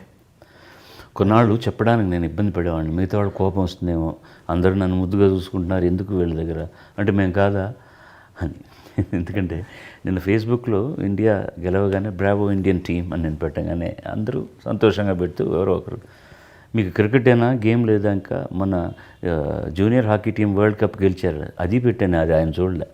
ప్రతి వాళ్ళు మనిషి అన్నవాడికి ఎప్పుడు ఇందులో ఎక్కడన్నా ఇబ్బంది ఉందా, నెగటివిటీ ఉందా అని ఆలోచిస్తారు తప్ప, అరే వీళ్ళు బాగా ఆడారు మనం అన్నాను కానీ మనం కూడా చప్పట్లు కొడదామని ఆలోచించరు. అంటే వీళ్ళనా గొప్ప, వాళ్ళు కాదా, అలా నెగటివ్గా ఆలోచించేవాళ్ళు చాలామంది ఉంటారు. ఇప్పుడు మీరు అన్నట్టుగా అది చెప్పడానికి కొన్నాళ్ళు నేను సంశయించేవాడిని, కానీ ఇప్పుడు వీటికి నేను చాలా అతీతున్నాయని. ఎందుకంటే కొన్ని ఉన్నటువంటి శృంఖలాలన్నీ మెల్లమెల్లగా తెంచుకుంటూ నేను విశ్వమానవుని అవుతున్నాను. అలాంటప్పుడు చెప్పకుండా ఉంటే అవతల వాళ్ళకి ద్రోహం చేసిన వాడిని కూడా అవుతాను. కారణం ఏంటో నాకు తెలియదు. ఇప్పుడు నన్ను తెలుగు వాళ్ళు ప్రేమిస్తారు, తమిళీయులు ప్రేమిస్తారు, మలయాళీలు ప్రేమిస్తారు, అండ్ నార్త్లోనూ ప్రేమిస్తారు. కానీ ఈ కన్నడిగులకు అది ఆ పిచ్చి ఏమిటో తెలియదండి. నేను రోడ్లో నిలబడి ఆ బస్సు కింద పడిపోంటే వాడు నమస్తే గురువు అని వెళ్ళి పడిపోతాడు. అవును, ఖచ్చితంగా. అది ఎందుకో నాకు తెలియదు, కారణం ఏంటో. అన్ని మంచి పాటలు ఇచ్చారు. ఎవరన్నా అంటే వాళ్ళు చాలా భాషా ప్రియత్వం ఎక్కువగా ఉన్నవాళ్ళు, వీరశైవులు కూడా ఎక్కువగా అక్కడే ఉన్నారు. వాళ్ళు భాష మీద విపరీతమైనటువంటి ఒక వీరాభిమానం ఉన్న వ్యక్తులు. మరొకరు వచ్చి వాళ్ళ టెరిటరీలోకి ఎంట్రీ అయితే ఒప్పుకునేవాళ్ళు కాదు. కానీ అలా కాదు, సంగీతపరంగా జానకి గారు, పిబి శ్రీనివాస్ గారు వీళ్ళందరికీ కూడా పెద్దపీట వేశారు. కానీ వాళ్ళకంటే ఒక్క అంగుళం నాకు కొంచెం ఎక్కువ వేశారేమో అనిపిస్తుంది. కారణం ఏమైనా కావచ్చు, అది వేరే విషయం. సర్వే జరిగింది, బహుశా మీకు తెలిసే ఉంటుంది అనుకుంటాను. రాజ్ కుమార్ గారి తరువాత అత్యంత ప్రజాదరణ కలిగిన కళాకారుల్లో మీరు రాజ్ కుమార్ గారి ఒకరుగా ఉండొచ్చు అండి. ఎందుకంటే విష్ణువర్ధన్ వీళ్ళందరినీ కూడా చేస్తారు, అంత మర్యాద ఇస్తారు నాకు. ఎందుకంటే రాజ్ కుమార్ పిల్లలు కూడా ఇప్పుడు ఎక్కడ కనపడ్డా వచ్చి కాళ్ళకు దండం పెట్టి ఒక చిన్న అన్నలాగానే చూసుకుంటారు. రాజ్ కుమార్ గారికి పాడే అవకాశం వచ్చిందా అండి? 5-6 పాటలు పాడాను ఆయనకి. ఇది కాదు గొప్ప విషయం, రాజ్ కుమార్ గారు నాకు పాడారు, అది గొప్ప విశేషం. రాజ్ కుమార్ గారికి ఇప్పుడు ఘంటసాల గారు నాగేశ్వరరావు గారికి రామారావు గారికి పాడుతున్నప్పుడు మరొకరు పాడడం ఎంత కష్టమో నాకు అంత కష్టమైంది. వారు పరమపదించిన తర్వాత కూడా జనం అంగీకారం ఇద్దరి మొహాల మీద నా గొంతుకు వినిపించడానికి తెర మీద చాలా కాలం పట్టింది. సరే, దాని కృషి నాదేదో ఉంది, ఆ కథ అందరికీ తెలిసింది. రాజ్ కుమార్ గారు అంటే పిబి శ్రీనివాస్ అంటే రాజ్ కుమార్ గారే. అలా వాళ్ళిద్దరూ ఇప్పుడు ఘంటసాల రామారావు నాగేశ్వర గారు లాగా ఐక్యమైపోయారు. ఆయన చాలా గొప్ప గాయకుడు. రాజ్ కుమార్ గారు చాలా ట్రైన్డ్ సింగర్, ఆయన నేషనల్ అవార్డు విన్నర్ ఆల్సో. చాలా సంప్రదాయ సంగీతాన్ని పాడగలరు, సినిమా సంగీతాన్ని పాడగలరు. ఒక సినిమా చేశాను, అల్లుడు గారు అని తెలుగులో వచ్చింది కదా, మామగారు. అందులో దాసనారాయణరావు గారు వేసిన పాత్రని తమిళంలో జనకరాజ్ అది మొదట ఆధారం, అది తర్వాత తెలుగులో చేశారు, కన్నడంలో నేను చేశాను. ఓం సాయి ప్రకాష్ గారు డైరెక్టర్. దానికి మ్యూజిక్ కూడా నేనే చేశాను. అల్లుడి పాత్ర శశికుమార్ అనే తెలుగు అబ్బాయి, బట్ కన్నడంలో చాలా ప్రముఖ హీరో అప్పుడు. నేనేమన్నానంటే డైరెక్టర్ తోటి, అతనికి 3 పాటలు ఉన్నాయి, ఈ పాత్ర నేను ధరిస్తున్న పాత్ర కూడా 2 పాటలు ఉన్నాయి, నేను అతనికి పాడి నాకు పాడుకోవడం న్యాయం కాదు, నా పాటలు నేను పాడుకుంటాను, అతనికి రాజేష్ లాంటి మంచి సింగర్స్ ఉన్నారు, అతని చేత పాడిస్తామంటే ఒప్పుకున్నారు. నిర్మాత ఒప్పుకున్నాడు, దర్శకుడు ఒప్పుకున్నాడు. కానీ ఆ అబ్బాయి ఒప్పుకోలేదు, శశికుమార్. నాకు మీరేం చేస్తారో నాకు తెలియదు, నేను మీ గొంతు పెరిగిన వాడిని, మీరు సడన్గా ఇప్పుడు నాకు నేను వేరే వాళ్ళ చేత పాడిస్తుంటే నేను ఒప్పుకోను, నేను ధర్నా చేస్తాను, నాకు మీరే పాడాలి. వెళ్ళిన తర్వాత ఎట్లా నచ్చ చెప్పండి అయ్యా అన్నాను డైరెక్ట్. లేదు సార్, మూర్ఖుడు సార్, వింటం లేదు సార్ అతను అన్నాడు. సరే అయితే నేనే అతని దారికి వస్తాను, అతని పాటలు నేను పాడతాను, నా పాటలు ఇంకెవరు పాడాలి, అంత మంచి పాటలు ఉన్నాయి, నా అదృష్టం బాగుంటే రాజ్ కుమార్ గారిని అడుగుదాం అని అనుకొని ఆయన్ని నేను అడిగాను, డైరెక్ట్లు అడిగాను. ఆయన, మహాప్రభు మీరు చాలా మీకంటూ ఒక పెద్ద సేనే ఉంది ఇక్కడ, మీరు చాలా బాగా యాక్ట్ చేస్తున్నారు కూడాను, మీరు ఇంత బాగా పాడుతూ మీకు వేరే గాత్రం నేను పాడితే రేపు వాళ్ళు ఒప్పుకోలేదంటే మాత్రం నా పరువు పోతుంది, మీ పరువు పోతుంది, మీరు అసలు గాయకుడు, నేను యాక్టర్ అయ్యే గాయకుడిని అయ్యాను, మీరు గాయకులే యాక్టర్ అయ్యారు. ఒక గాయకుడికి నేను ప్లేబ్యాక్ పాడే, అంత పేరున్న గాయకుడికి ప్లేబ్యాక్ పాడే సాహసం నేను చేయలేనన్నారు. ఎంత చెప్పినా ఒప్పుకోలేదు ఆయన. నేను ట్రాక్స్ నేను పాడేసుకున్నాను, నా పాటలవి. మేము షూటింగ్కి వెళ్తున్నాను అన్నగారు, ఆ ట్రాక్స్ ఫలానా స్టూడియోలో ఉన్నాయి, క్యాసెట్లు మీకు ఇచ్చాను, మీరు పాడేదాకా ఆ సినిమా రిలీజ్ కాదు, ఇంకా మీ దయ అని ఆయన ఎంత వారిస్తున్నా వెళ్ళిపోయాం. ఆయన ఆలోచించి ఇది ఇంక వీళ్ళు ఒప్పుకునేటట్టు లేరని ఆయనే రికార్డింగ్ స్టూడియోకి వెళ్ళి, నేను లేను, ఆ పాటను నేను ఎలా పాడానో దాన్ని ఆయన పాడి, ఆ తర్వాత ఏదో పాడాను, నాకేమో మీరు పాడినట్టు లేదు, బాగాలేకపోతే నన్ను ఏమీ అనుకోకండి అని పారితోషికం తీసుకోకుండా ఆ పాటలు ఒక్క లైన్ ఏమైనా వీలుంటాయి. దీపావళి దీపావళి తనాన తరాననా తననా తననా ఇదొకటి. తర్వాత అల్లుడి క్షేమం కోసమని తీర్థయాత్రలు చేస్తూ వెళ్తాడు ఎత్తున. కన్నప్ప కొట్టను ఖండను తరితాని నానన శివనే హరనే అని ఓ పాట, ఈ 2 ఆయన పాడారు. నాకు ఆ సినిమాలో అన్ని పాటలు హంసలేఖ రాసి. ఇప్పుడు ఒక పొసెసివ్నెస్ చాలామంది హీరోలు మేమే చూపిస్తారు, మాకు బాలుగారే పాడాలి, అది ప్రేమతోనే. ఇప్పుడు సల్మాన్ ఖాన్ బాలుగారే కావాలి, దాదాపు 10 ఏళ్ల పాటు ఆయన నోటి నుంచి వచ్చిన ప్రతి పాట మీదే. అట్లాగే రజనీకాంత్, చిరంజీవి గారు, ఇలా చాలామంది ఒక వ్యక్తిగతమైన ప్రేమను కూడా మీ మీద పెంచుకున్నారు కదా, అది మీకు ఎలా అనిపిస్తుందండి? సార్ అంతే, నేను సల్మాన్ ఖాన్కి 10 ఏళ్ళు ఏం పాడలేదండి, ఒక 4-5 సంవత్సరాలు పాడుంటాను. 91 to 97 or something like that I have song. Because అతని కెరీర్ నాతో ప్రారంభమైంది, పీపుల్ ఐడెంటిఫై చేశారు. తర్వాత అక్కడ నార్త్లో వాళ్ళ సింగర్స్ వచ్చిన తర్వాత ఇప్పుడు నేను అస్సలు పాడలేదు, అతను బోల్డ్ సినిమాలు చేశారు, నేనేం పాడలేదు. అలాగే సార్, ఎవరైనా కూడాను ఒక అలవాటు అయిపోయిన తర్వాత వాళ్ళ పెర్ఫార్మెన్స్కి నా గాత్రం దోహదం చేస్తోంది అనుకున్నప్పుడు, నేను పాడడం వల్ల వాళ్ళ పెర్ఫార్మెన్స్కి కూడా ఒక కొత్త డైమెన్షన్ దొరుకుతుంది అనుకున్నప్పుడు కోరుకోవడంలో తప్పేం లేదు. ఇక్కడ పొసెసివ్నెస్ అనేది వైయక్తికం కాదు. నేను చాలా బాగా పాడతాను ఉన్నమాట, ఇప్పుడు కూడా నేను చాలా బాగా పాడతాను కాబట్టి వాళ్ళ పర్ఫార్మెన్స్కి అది ఆలంబన అవుతుంది కాబట్టి నేను కావాలని కోరుకున్నాను. మీరు ఒక నిమిషం, మీరు అనుకుంటున్న ఈ హీరోలందరూ ఇప్పుడు నా చేత ఎందుకు పాడించుకోవట్లేదు? మిమ్మల్ని నేను ఇంటర్వ్యూ చేస్తున్నాను, చెప్పమానండి. చాలామంది ఆ తర్వాత సినిమాలు యాక్ట్ చేస్తూనే ఉన్నారు కదా. ఇప్పుడు ఉన్నటువంటి లబ్ధ ప్రతిష్ఠులైన ఆర్టిస్టులందరికీ నేను పాడాను, వాళ్ళు మొదలుపెట్టినప్పటి నుంచి పాడుతూనే ఉన్నాను. గత 7-8 ఏళ్ళుగా వాళ్ళు బాలుగారే కావద్దు అని ఎందుకు అనుకుంటున్నారు? కారణం ఒకటే ఉండాలి, నేను బాగా పాడలేని దశలోనన్నా ఉండాలని వాళ్ళు అనుకోవాలి. కాదు, నేను అలా లేను, ఎందుకంటే అలా ఉన్న దశ వస్తే నేను వెళ్ళిపోతాను. ఇది కాలచక్రంలో జరిగే మామూలు పరిణామం అంతే. కొత్త వాళ్ళు ఎవరైనా వచ్చినప్పుడు వాళ్ళ అవకాశం ఇవ్వడానికి పాత వాళ్ళని పక్కకు పెట్ట తప్పదు. ఇప్పుడు రజనీకాంత్, చిరంజీవి అన్నారు, వాళ్ళతో ఆగిపోయిందా ప్రపంచం? నాగేశ్వరరావు, రామారావు గారు తాగిందా? ఇంకోళ్ళు వచ్చారు వస్తూనే ఉంటారు. అలాగే ఈ సాంకేతిక శాఖలో కూడా కొత్త వాళ్ళు రావాల్సి వస్తుంది. ఇక్కడే నేను కనుక్కున్నది ఒకటే సార్, సినిమా పరిశ్రమలో ఎవరు ఎవరికి ఫేవర్ చేయరు. మీతో పని ఉంటేనే, ఇది నేను కంప్లైంట్గా చెప్పట్లేదు, నేను కెమెరా వంక చూసి చెప్తున్నాను. ఇప్పుడు వాళ్ళు నన్ను పిలవలేదని నేను కంప్లైంట్ చేయలేదు. I'm not doing it. ఇది సహజమైనటువంటి పరిణామం. బట్ వన్ థింగ్, అలాగని చెప్పి నన్ను నేను తక్కువ చేసుకోవడానికి ఇష్టపడను. నా చేత పాడించుకోకపోవడం అనేటటువంటిది వాళ్ళ నష్టం, వాళ్ళ నష్టం, దురదృష్టం అన్న నేను. మీరు ఎవరు పాడినా సరే నెక్స్ట్ అదే పాట నేను పాడితే ఎలా ఉంటుంది నాకు తెలుసు. అలాగని చెప్పి నేనే పాడాలి ఇంకెవరికి ఇవ్వకూడదని కాదు. కాలంతో పాటు కొత్త గొంతుకులు వస్తున్నాయి కాబట్టి, ఒక సంగీత దర్శకుడు వాళ్ళు కావాలని కోరుకుంటున్నారు కాబట్టి వాళ్ళతో వాళ్ళు ప్రయాణం చేయడం సహజం. వాళ్ళకు అవకాశం రావాలి. But I want to ascertain, ఒక పాయింట్ చెప్పదలుచుకుంది ఏంటంటే, నేను గతంలో వాళ్ళకి ఎలా పాడగలిగానో ఇప్పుడు కూడా అలా పాడగలను. ఇప్పుడు నేను పాడలేకపోవడానికి కారణం ఏంటంటే ఈ కాలంతో వచ్చేటటువంటి ఒక పరిణామం. అది సహజంగానే తీసుకోవాలి. కాబట్టి నన్ను వీళ్ళు పిలవట్లేదే, నేను పనికి మాలిన వాడినా అనుకోవాల్సిన అవసరం లేదు. But I can definitely say, అది నేను వాళ్ళకు పాడకపోవడం మాత్రం వాళ్ళకు డెఫినెట్గా మైనస్ పాయింటే. అది కూడా నేను ఒప్పుకోకపోతే ఇంకెందుకంటే నేను బాలసుబ్రహ్మణ్యం మీకోసం ఎంజీఆర్ గారు లాంటి వారు ఓ 2 నెలల పాటు, అది మీరు చాలా మొగ్గ దశలో ఉన్నప్పుడే మీకోసం 2 నెలలు ఆగిన చరిత్ర ఉంది. ఆయిరం నిలవేవా. దానికి కారణం మీకు తెలుసు. వీడు పాడకపోతే నా పాటకు నాకు పెర్ఫార్మెన్స్ కుదరదని అనుకునే దశ కాదు అప్పుడు. కాదు, ఎలా ఉంటుందో ఆయనకు తెలియదు. జనంలోకి వచ్చే మొట్టమొదటి పాట ఎలా ఉంటుందో తెలియదు. మీరు అడిగిన ప్రశ్నలోనే సమాధానం ఉంది. అప్పటికి నేను ఇంతవరకు తమిళంలో 1, 2 పాటలే పాడున్నవాడిని. దానికి కారణం ఏమిటంటే, నేను చెప్పాను మీకు, చాలామంది ఇంటర్వ్యూలో చెప్పుంటాను తెలుగు ఈ సందర్భంలో కూడా అది నేను చెప్పాలి. కొంతమంది ప్రాతస్మరణీయులు మనం కృతజ్ఞతాపూర్వకంగా అందరికీ వందనం చేయాలి. కాబట్టి నాకు టైఫాయిడ్ వచ్చిన తర్వాత పోస్ట్ పోన్ అయిపోయింది. ఇంకా నన్ను పిలవరు, వేరే ఎవరి చేతనే పాడించుకుంటారు అనుకున్నాను. పాడించడం కూడా న్యాయమే. నాకు మరో పాట ఇవ్వచ్చు.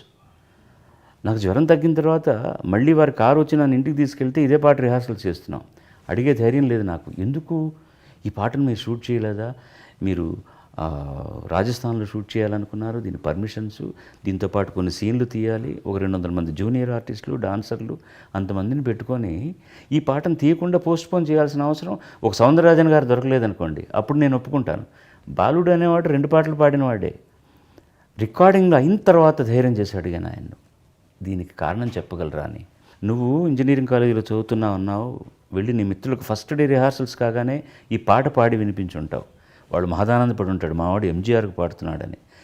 రేపు ఏ కారణం వల్ల అయినా సరే సినిమాలో నీకు వేరే పాట ఇవ్వచ్చు. ఈ పాట నువ్వు పాడకుండా సౌందరరాజను మరొకరు పాడారనుకో, వాళ్ళు ఏమనుకుంటారు? బాలసుబ్రహ్మణ్యం పాడిన పాట ఎంజీఆర్కి నచ్చలేదు, అందుకని ఆ పాటను తీసేశారు అనుకుంటే నీ భవిష్యత్తుకి అది మంచిది కాదు. అందుకని నీకోసం నేను షూటింగే పోస్ట్పోన్ చేసి ఆ పాట నీ చేతే రికార్డ్ చేస్తున్నాను. ఎంతమందికి ఉంటుందండి ఇది? ఇది ఆయన గొప్పతనం తప్ప కావాలని కోరుకోవడం. అప్పుడు నేనేదో ఇంకొక 15 సంవత్సరాలు అయిన తర్వాత ఈ పాట బాలువే పాడాలని అనుకోవడంలో అర్థం ఉంది. నేను ఇంకా అసలు ప్రూవే కాలేదు అప్పటికి. అది ఆయన సంస్కారానికి నిదర్శనం. ఇప్పుడు ఇక్కడ జరుగుతుంది. మీరు ఇంతకుముందు అడిగిన క్వశ్చన్కి ఏంటంటే, ఇది కాల పరిణామంలో వచ్చేటటువంటి సహజమైనది. కొత్త వాయిస్లు వస్తే వాళ్ళకి ఇవ్వాలని అనుకోవడం, అది మ్యాచ్ అవుతుందా లేదా, వాళ్ళు ఎలా పాడుతున్నారని కూడా ఆలోచన లేదు ఇప్పుడు. ఎందుకంటే ఒక పాట పట్ల ఉండేటటువంటి అవగాహన, ఒక పాట తయారు చేసే తీరు, రికార్డ్ చేసే తీరు, పిక్చరైజ్ తీరు అన్నీ కూడా మారిపోయాయి ఇప్పుడు. అందుకని దాని గురించి మనం ఏం బాధపడాల్సిన అవసరం లేదు.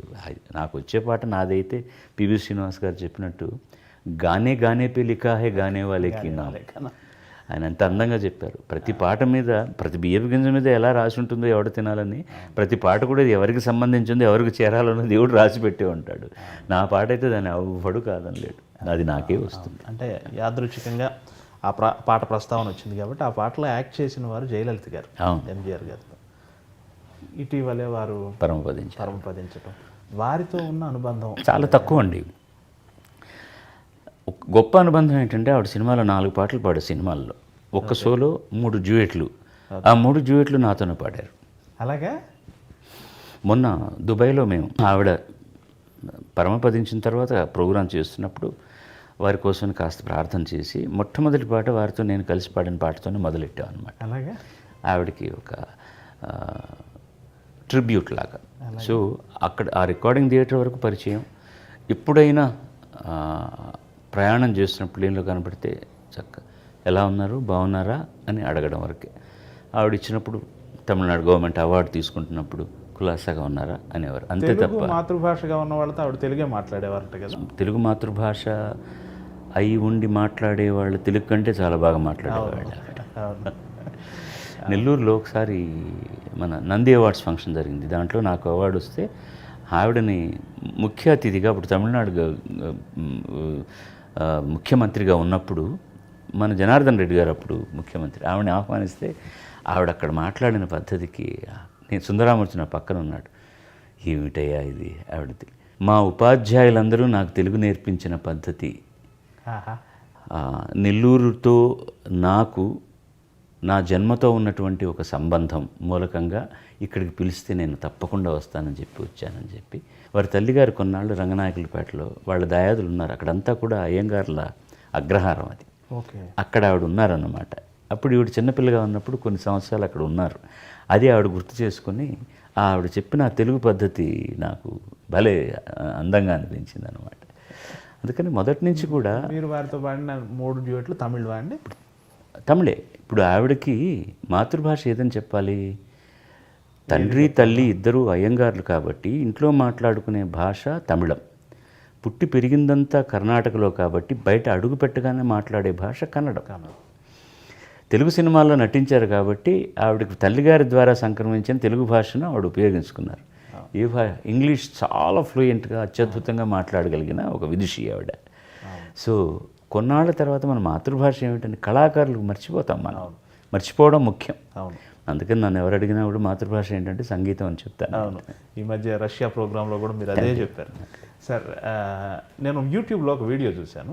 మీరు జాప్నాలో హెలికాప్టర్ ఆర్ చాపర్ దిగుతూ ఉంటే మీరు గంగా అమరన్ గారు ఒక జన ప్రవాహం లాగా వచ్చి మిమ్మల్ని స్వాగతించడం. బహుశా మీరు జాప్నా ఫస్ట్ టైం వెళ్ళారు అనుకో. వెరీ ఫస్ట్ టైం అండి. శ్రీలంక వెళ్ళి ఉంటారు కానీ జాప్నా శ్రీలంకలో ఎక్కువసార్లు కొలంబో అలాంటి చోట్ల కార్యక్రమాలు జరిగాయి కానీ గత 30 ఏళ్ళుగా వెళుతూ రావడం జరుగుతుంది.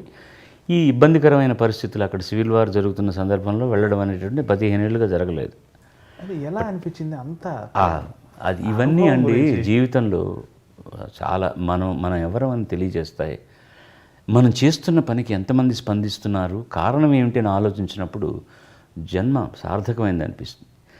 వాళ్ళు చివికి చితికిపోయినటువంటి తమిళ కుటుంబాలు ఉన్నాయి అక్కడ. ముఖ్యంగా యుద్ధం ఎక్కువగా జరిగింది అక్కడ.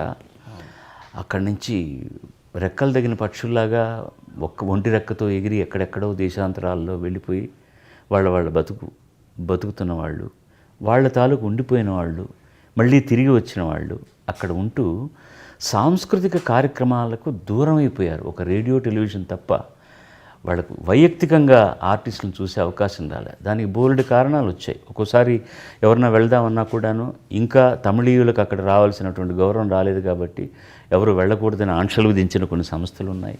ఇలాంటివి జరుగుతున్న సందర్భంలో వాళ్ళకి దొరకలేదు. ఈసారి కూడా నేను వెళ్తున్నప్పుడు కొంతమంది మీరు వెళ్ళొద్దండి, ఇది ప్రభుత్వం, వాళ్ళకి మేము చాలా మంచి చేస్తున్నామని అడ్వాంటేజ్గా మాట్లాడడానికి మీ కార్యక్రమం దోహదం అవుతుందంటే నేను ఒకటే చెప్పాను, నేను ఇవన్నీ ఆలోచించట్లేదు. ఇప్పటికీ 3 నెలల నుంచి పబ్లిసిటీ జరుగుతోంది. It's a sold out show. ఆ టికెట్లు కొనుక్కున్న తమిళీయులు ఎవరైనా ఒక్కరైనా సరే నాకు ఒక ఉత్తరం రాసి మీరు రావద్దు సార్ అని అంటే నేను వెళ్ళను. లేకపోతే ఎంతమంది నన్ను నియంత్రించినా నేను వెళ్ళి తీరుతానన్నాను. నేను వెళ్ళిన దానికి కారణం కనిపించింది. ఎందుకంటే కొలంబో నుంచి దాదాపు 6 గంటల ప్రయాణం బై రోడ్ వెళ్ళాలి. టైం సేవ్ చేయడం కోసం నా కోసం హెలికాప్టర్లో తీసుకెళ్ళారు. అది కూడా ఒకసారి వెళ్ళడానికి మధ్యలో అనురాధపురంలో దిగి రీఫ్యూయల్ చేసుకోవాలి, మళ్ళీ వెళ్ళాలి. జనం వాళ్ళు ఎక్కడో ఒక సెక్యూర్డ్ ఎయిర్పోర్ట్లో దించుతారు నన్ను అని అనుకున్నాను తప్ప ఇప్పుడు ఒక పెద్ద స్కూల్ ఉంది అక్కడ. ఆ స్కూల్లో తప్ప హెలిప్యాడ్ ఉండడానికి అవకాశం లేదు. పైనుంచి చూస్తున్నప్పుడు ఇంత జనం ఉన్నారు కదా, పోలీసులు ఉన్నారు కనపడుతున్నారు, కాకి యూనిఫామ్ నియంత్రిస్తారనుకున్నా. దిగి వెళ్ళే వరకు ఆగారు, ఎందుకంటే చాపర్ కాబట్టి వాళ్ళకు భయం ఉంటుంది. ఇక ఆ తర్వాత ఏ పోలీసులు నియంత్రించలేకపోయారు, కట్టుదిట్టం చేయలేకపోయారు. పట్టున్నారు, ముద్దు పెట్టుకుంటున్నారు, తాకుతున్నారు, ఏడుస్తున్నారు, అన్నీ చేస్తున్నారు. నేను ఇలా వెళ్ళిపోయాను. మిగతా వాళ్ళు ఏదో కర్రలు తీసుకొచ్చి అది ఇదే వదలండి అది ఇది అంటున్నారు. నేను ఏం పర్వాలేదు వదిలేండి సార్, ఎవరు మీద పడి తొక్కారు నన్ను అని అలా వెళ్ళి కారు ఎక్కబోతూ కారు మీదకి ఎక్కి అందరికి నమస్కారం పెట్టి వెళ్ళాను. వాళ్ళు profusely they apologise to me, the security కానీ మిగతా వాళ్ళందరూ కానీ మేమేం చేయలేకపోయాం సారీ మీకేమన్నా ఇబ్బంది కదని చాలా ఎంజాయ్ చేశానయ్యా. నేనేమిటో నాకు చెప్పారు వాళ్ళు. నేను ఇవాళ రావడానికి కారణం ఏంటో నాకు బాగా తెలిసింది. నేను రావడం వల్ల వాళ్ళు ఎంత ఆనందపడుతున్నారో తెలిసింది. ఇంతకంటే కావాల్సిన అవసరం లేదు. సముద్రం బ్యాక్డ్రాప్గా ఉంటుంది స్టేజీ, ముందర సముద్రం అంత జనం ఉన్నారు. అంత బాగా ఎంజాయ్ చేశారు. ఎంత ఆనందం వస్తుందండి ఇది కదా ముఖ్యంగా. ఇప్పుడు కుర్రతనం పొగరలో ఉన్నప్పుడు ప్రోగ్రాం చేసినప్పుడు జనం రావడం, మన రాత్రి ఇంకో ఊరు వెళ్ళడం, ప్రయాణాలు చేయడం. ఇప్పుడు ఇంకా వాళ్ళ కోసం పాడగలగడం, వాళ్ళు రావడం, ఆనందించడం మన ప్రొఫెషన్కి, మన వృత్తికి ఒక పరమార్థం దొరికింది అనిపిస్తుంది. ఎక్కడున్నా వాళ్ళు మనవాళ్ళే కదా సార్. అయ్యా, భారతీయులు అందరం. అవును. సుష్మా స్వరాజ్ ఒకసారి పార్లమెంట్లో అంటున్నారు, సిర్ఫ్ సీమా పార్ హై వే లోగ్ ఇసీలియే హమ్ ఉన్కో ఛోడే. కదా మరి. ఇప్పుడు మొన్న వరకు కలిసే ఉంది. గొయ్యి తీసి ఇలా లాగి అవతల పెట్టేయలేదు కదండి పాకిస్తాన్ కానీ, శ్రీలంకను కాలుతో తన్ని నీళ్ళలో దూరంగా నెట్టేయలేదు కదా. నేను చిన్నప్పుడు రాస్తున్నప్పుడు భారతదేశపు నైసర్గిక స్వరూపము ఎల్లలు అంటే ఉత్తరమున హిమాలయము, దక్షిణమున శ్రీలంక, పడమట అరేబియా సముద్రము, ఉత్తరమున బంగాళాఖాతము అని చెప్పుకున్నాను తప్పించి పాకిస్తాన్ లేని చోటుని ఎక్కడా చెప్పలేదు. అదే గుండె బరువు ఎక్కుతుందన్నమాట. ఇప్పుడు ఆ నైసర్గిక రూపాన్ని చూస్తుంటే వాళ్ళు విడిగా ఉండొచ్చు. ఇది రాజకీయపరమైన తేడా తప్ప జనాల్లో కూడా అది లేదండి. మనం ఏదో క్రికెట్ వచ్చినప్పుడు రాజకీయం గురించి మాట్లాడతాం కానీ వాళ్ళు రావడాలు, ఆనందపడ్డాలు, సంగీతం వినడాలు, సినిమాలు చూడాలు అన్నీ జరుగుతాయి. ఇది కేవలం ఒక రాజకీయానికి సంబంధించిన వివక్ష అంతే. పాకిస్తాన్లో మీకు ఎంతమంది అభిమానులు ఉన్నారు? అదే మీరే చెప్పారు. నూర్జహాన్ ఒకసారి ఒక ఇంటర్వ్యూలో మీ గురించి ఆ దేశపు మల్కియా తరన్నం అని బిరుదు ఆవిడకి, అంటే సంగీత సామ్రాజ్ఞి అని. ఆవిడ లతా మంగేష్కర్నే అన్నారు అలాగా. ఆవిడ ఏ లడక అచ్చాగారా ఆయన ఒక్కటి చాలదు, అంతకంటే ఏం కావాలి. ఒకసారి నేను హ్యాంబర్గ్లోనే ఎక్కడో రోడ్డు మీద వెళ్తుంటే ఒక అతను నన్ను దాటి వెళ్ళి మళ్ళీ వెనక్కి వచ్చి ఆపు ఎస్పీ బాలసుబ్రహ్మణ్యం అయినా అన్నాడు. నేను ఎక్కడో బాంబే నుంచో గుజరాత్ నుంచో ఉన్నవాడని, హిందీ భారతీయుడని అవును అన్నాను నేను.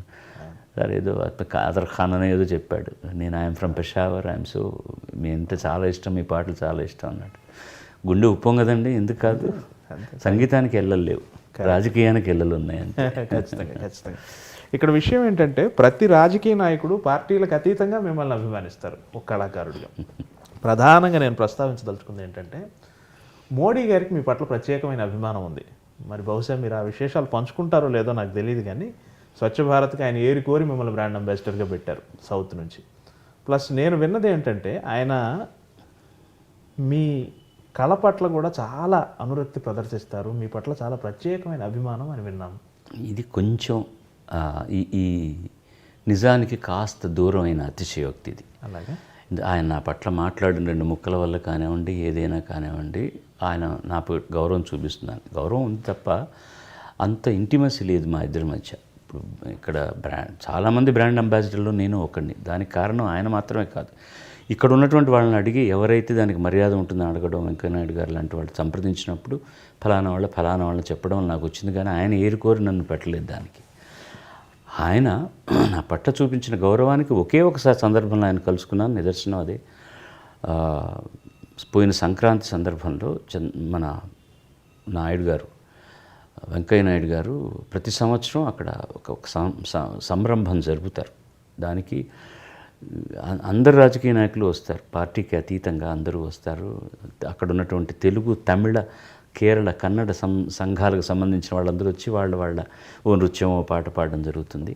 ఆ సందర్భంలో తెలుగులో నేను చేసినటువంటి ఈ స్వచ్ఛ భారత్ గీతాన్ని విడుదల చేయడానికి మామూలుగా ముఖ్యమంత్రి గారు రారు, ఆయన ఎన్నో పనులు ఉంటారు. దీనికనే ఆయన రిక్వెస్ట్ చేస్తే వచ్చారు. ఆయన వచ్చి వేదిక మీద ఒకటే కుర్చీ, ఆయన ఎవరూ కూర్చోలేరు. వేదిక మీద కళాకారులు పర్ఫామ్ చేసి వెళ్ళిపోయేవారు. నాయుడు గారు మైక్ పట్టుకుని ఉంచుకుని వాళ్ళకు ధన్యవాదాలు చెప్పడం జరుగుతోంది. వచ్చిన వాళ్ళందరినీ ఆహ్వానించడం జరుగుతోంది. ప్రైమ్ మినిస్టర్ గారు వచ్చారు. నేను ఇంతకుముందు చీఫ్ మినిస్టర్ ప్రైమ్ మినిస్టర్ గారు వచ్చారు. వేదిక మీద ఆయనకు ఒక ఆసనం ఉంది, కూర్చున్నారు. కూర్చుని ఆయన మాట్లాడిన తర్వాత, ఆయన చాలా ముక్తసరిగా మాట్లాడిన తర్వాత, అందరికీ శుభాకాంక్షలు తెలిపిన తర్వాత ఇది ఆయన చేత విడుదల చేయించి అది ప్లే చేశారు. ఆయన నుంచుని ఉన్నారు, నేను నుంచుని ఉన్నాను. నేను ఆయన్ని అయిన తర్వాత ఆ ఉపస్థిత్ కీజియే అన్నాను నేను. ఆప్ బైఠి అన్నారు ఆయన. అక్కడ ఒకటే కుర్చీ ఉంది. ఈ లోపల గబగబా వెంకయ్యనాయుడు పురమాయంతో ఇంకో కుర్చీ తెచ్చివేశారు. అయినా కూడా మీరు కూర్చోండి అన్నాను ఆయన్ని. పెహలే ఆప్ బైఠి అన్నారు. ఇంకొకసారి అన్నాను, మీరు పెద్దలు కూర్చోండి అని, దయచేసి కూర్చోండి అన్నారు. ఇంకా అంత చేయకుండా నేను కూర్చున్న తర్వాత ఆయన మాట్లాడి కూర్చున్నారు. పాట విన్నాం, ఎంత బాగుందో మీ అందరికీ తెలుసు. ఆయన 50 ఏళ్ళుగా పాడుతున్నారని చెప్పారు నాయుడు గారు. ఒక వ్యక్తి ఒక పరిపూర్ణమైన 50 సంవత్సరాలు, ఆయన పరిపూర్ణమైన 50 సంవత్సరాలు వృత్తి జీవితం గడిపాడు అంటే దాని వెనక ఎంత త్యాగం ఉంటుంది, ఎంత కృషి ఉంటుందని నేను గమనించగలను. ఒక కళాకారుడిగా ఆయన ముందు కూర్చోమనడమే న్యాయం. వయసులో కూడా నాకంటే పెద్దవారు వారు, తప్పే ఉంది, అందుకని వారిని కూర్చోమన్నాను నేను. సో దీన్ని బట్టి ఆయన సంస్కారం ఏమిటో మనకు అర్థమవుతుంది. ఇది తప్ప ఇంకా ఆయనతో నాకు ఏ విధమైనటువంటి అనుబంధం లేదు. నేను ఎప్పుడు ఆయనతో వేరే విధంగా మాట్లాడింది లేదు. ఇదే జరిగింది అంతే. ఆ గౌరవం ఆయన ఇచ్చారు కాబట్టి గర్వపడుతున్నాను, సంతోషపడుతున్నాను. ఒక సందర్భంలో జావేద్ అఖ్తర్ లతా మంగేష్కర్ గారి గురించి ఒక మాట అన్నారు. She has invested her life to music. Yes, ఆవిడ తన జీవితాన్ని పెట్టుబడిగా పెట్టి అత్యద్భుతమైనటువంటి ఒక నిర్వచనం లతా మంగేష్కర్కి. డబ్బు పెట్టుబడిగా పెట్టచ్చు, సమయం జీవితాన్ని పెట్టుబడిగా కదా.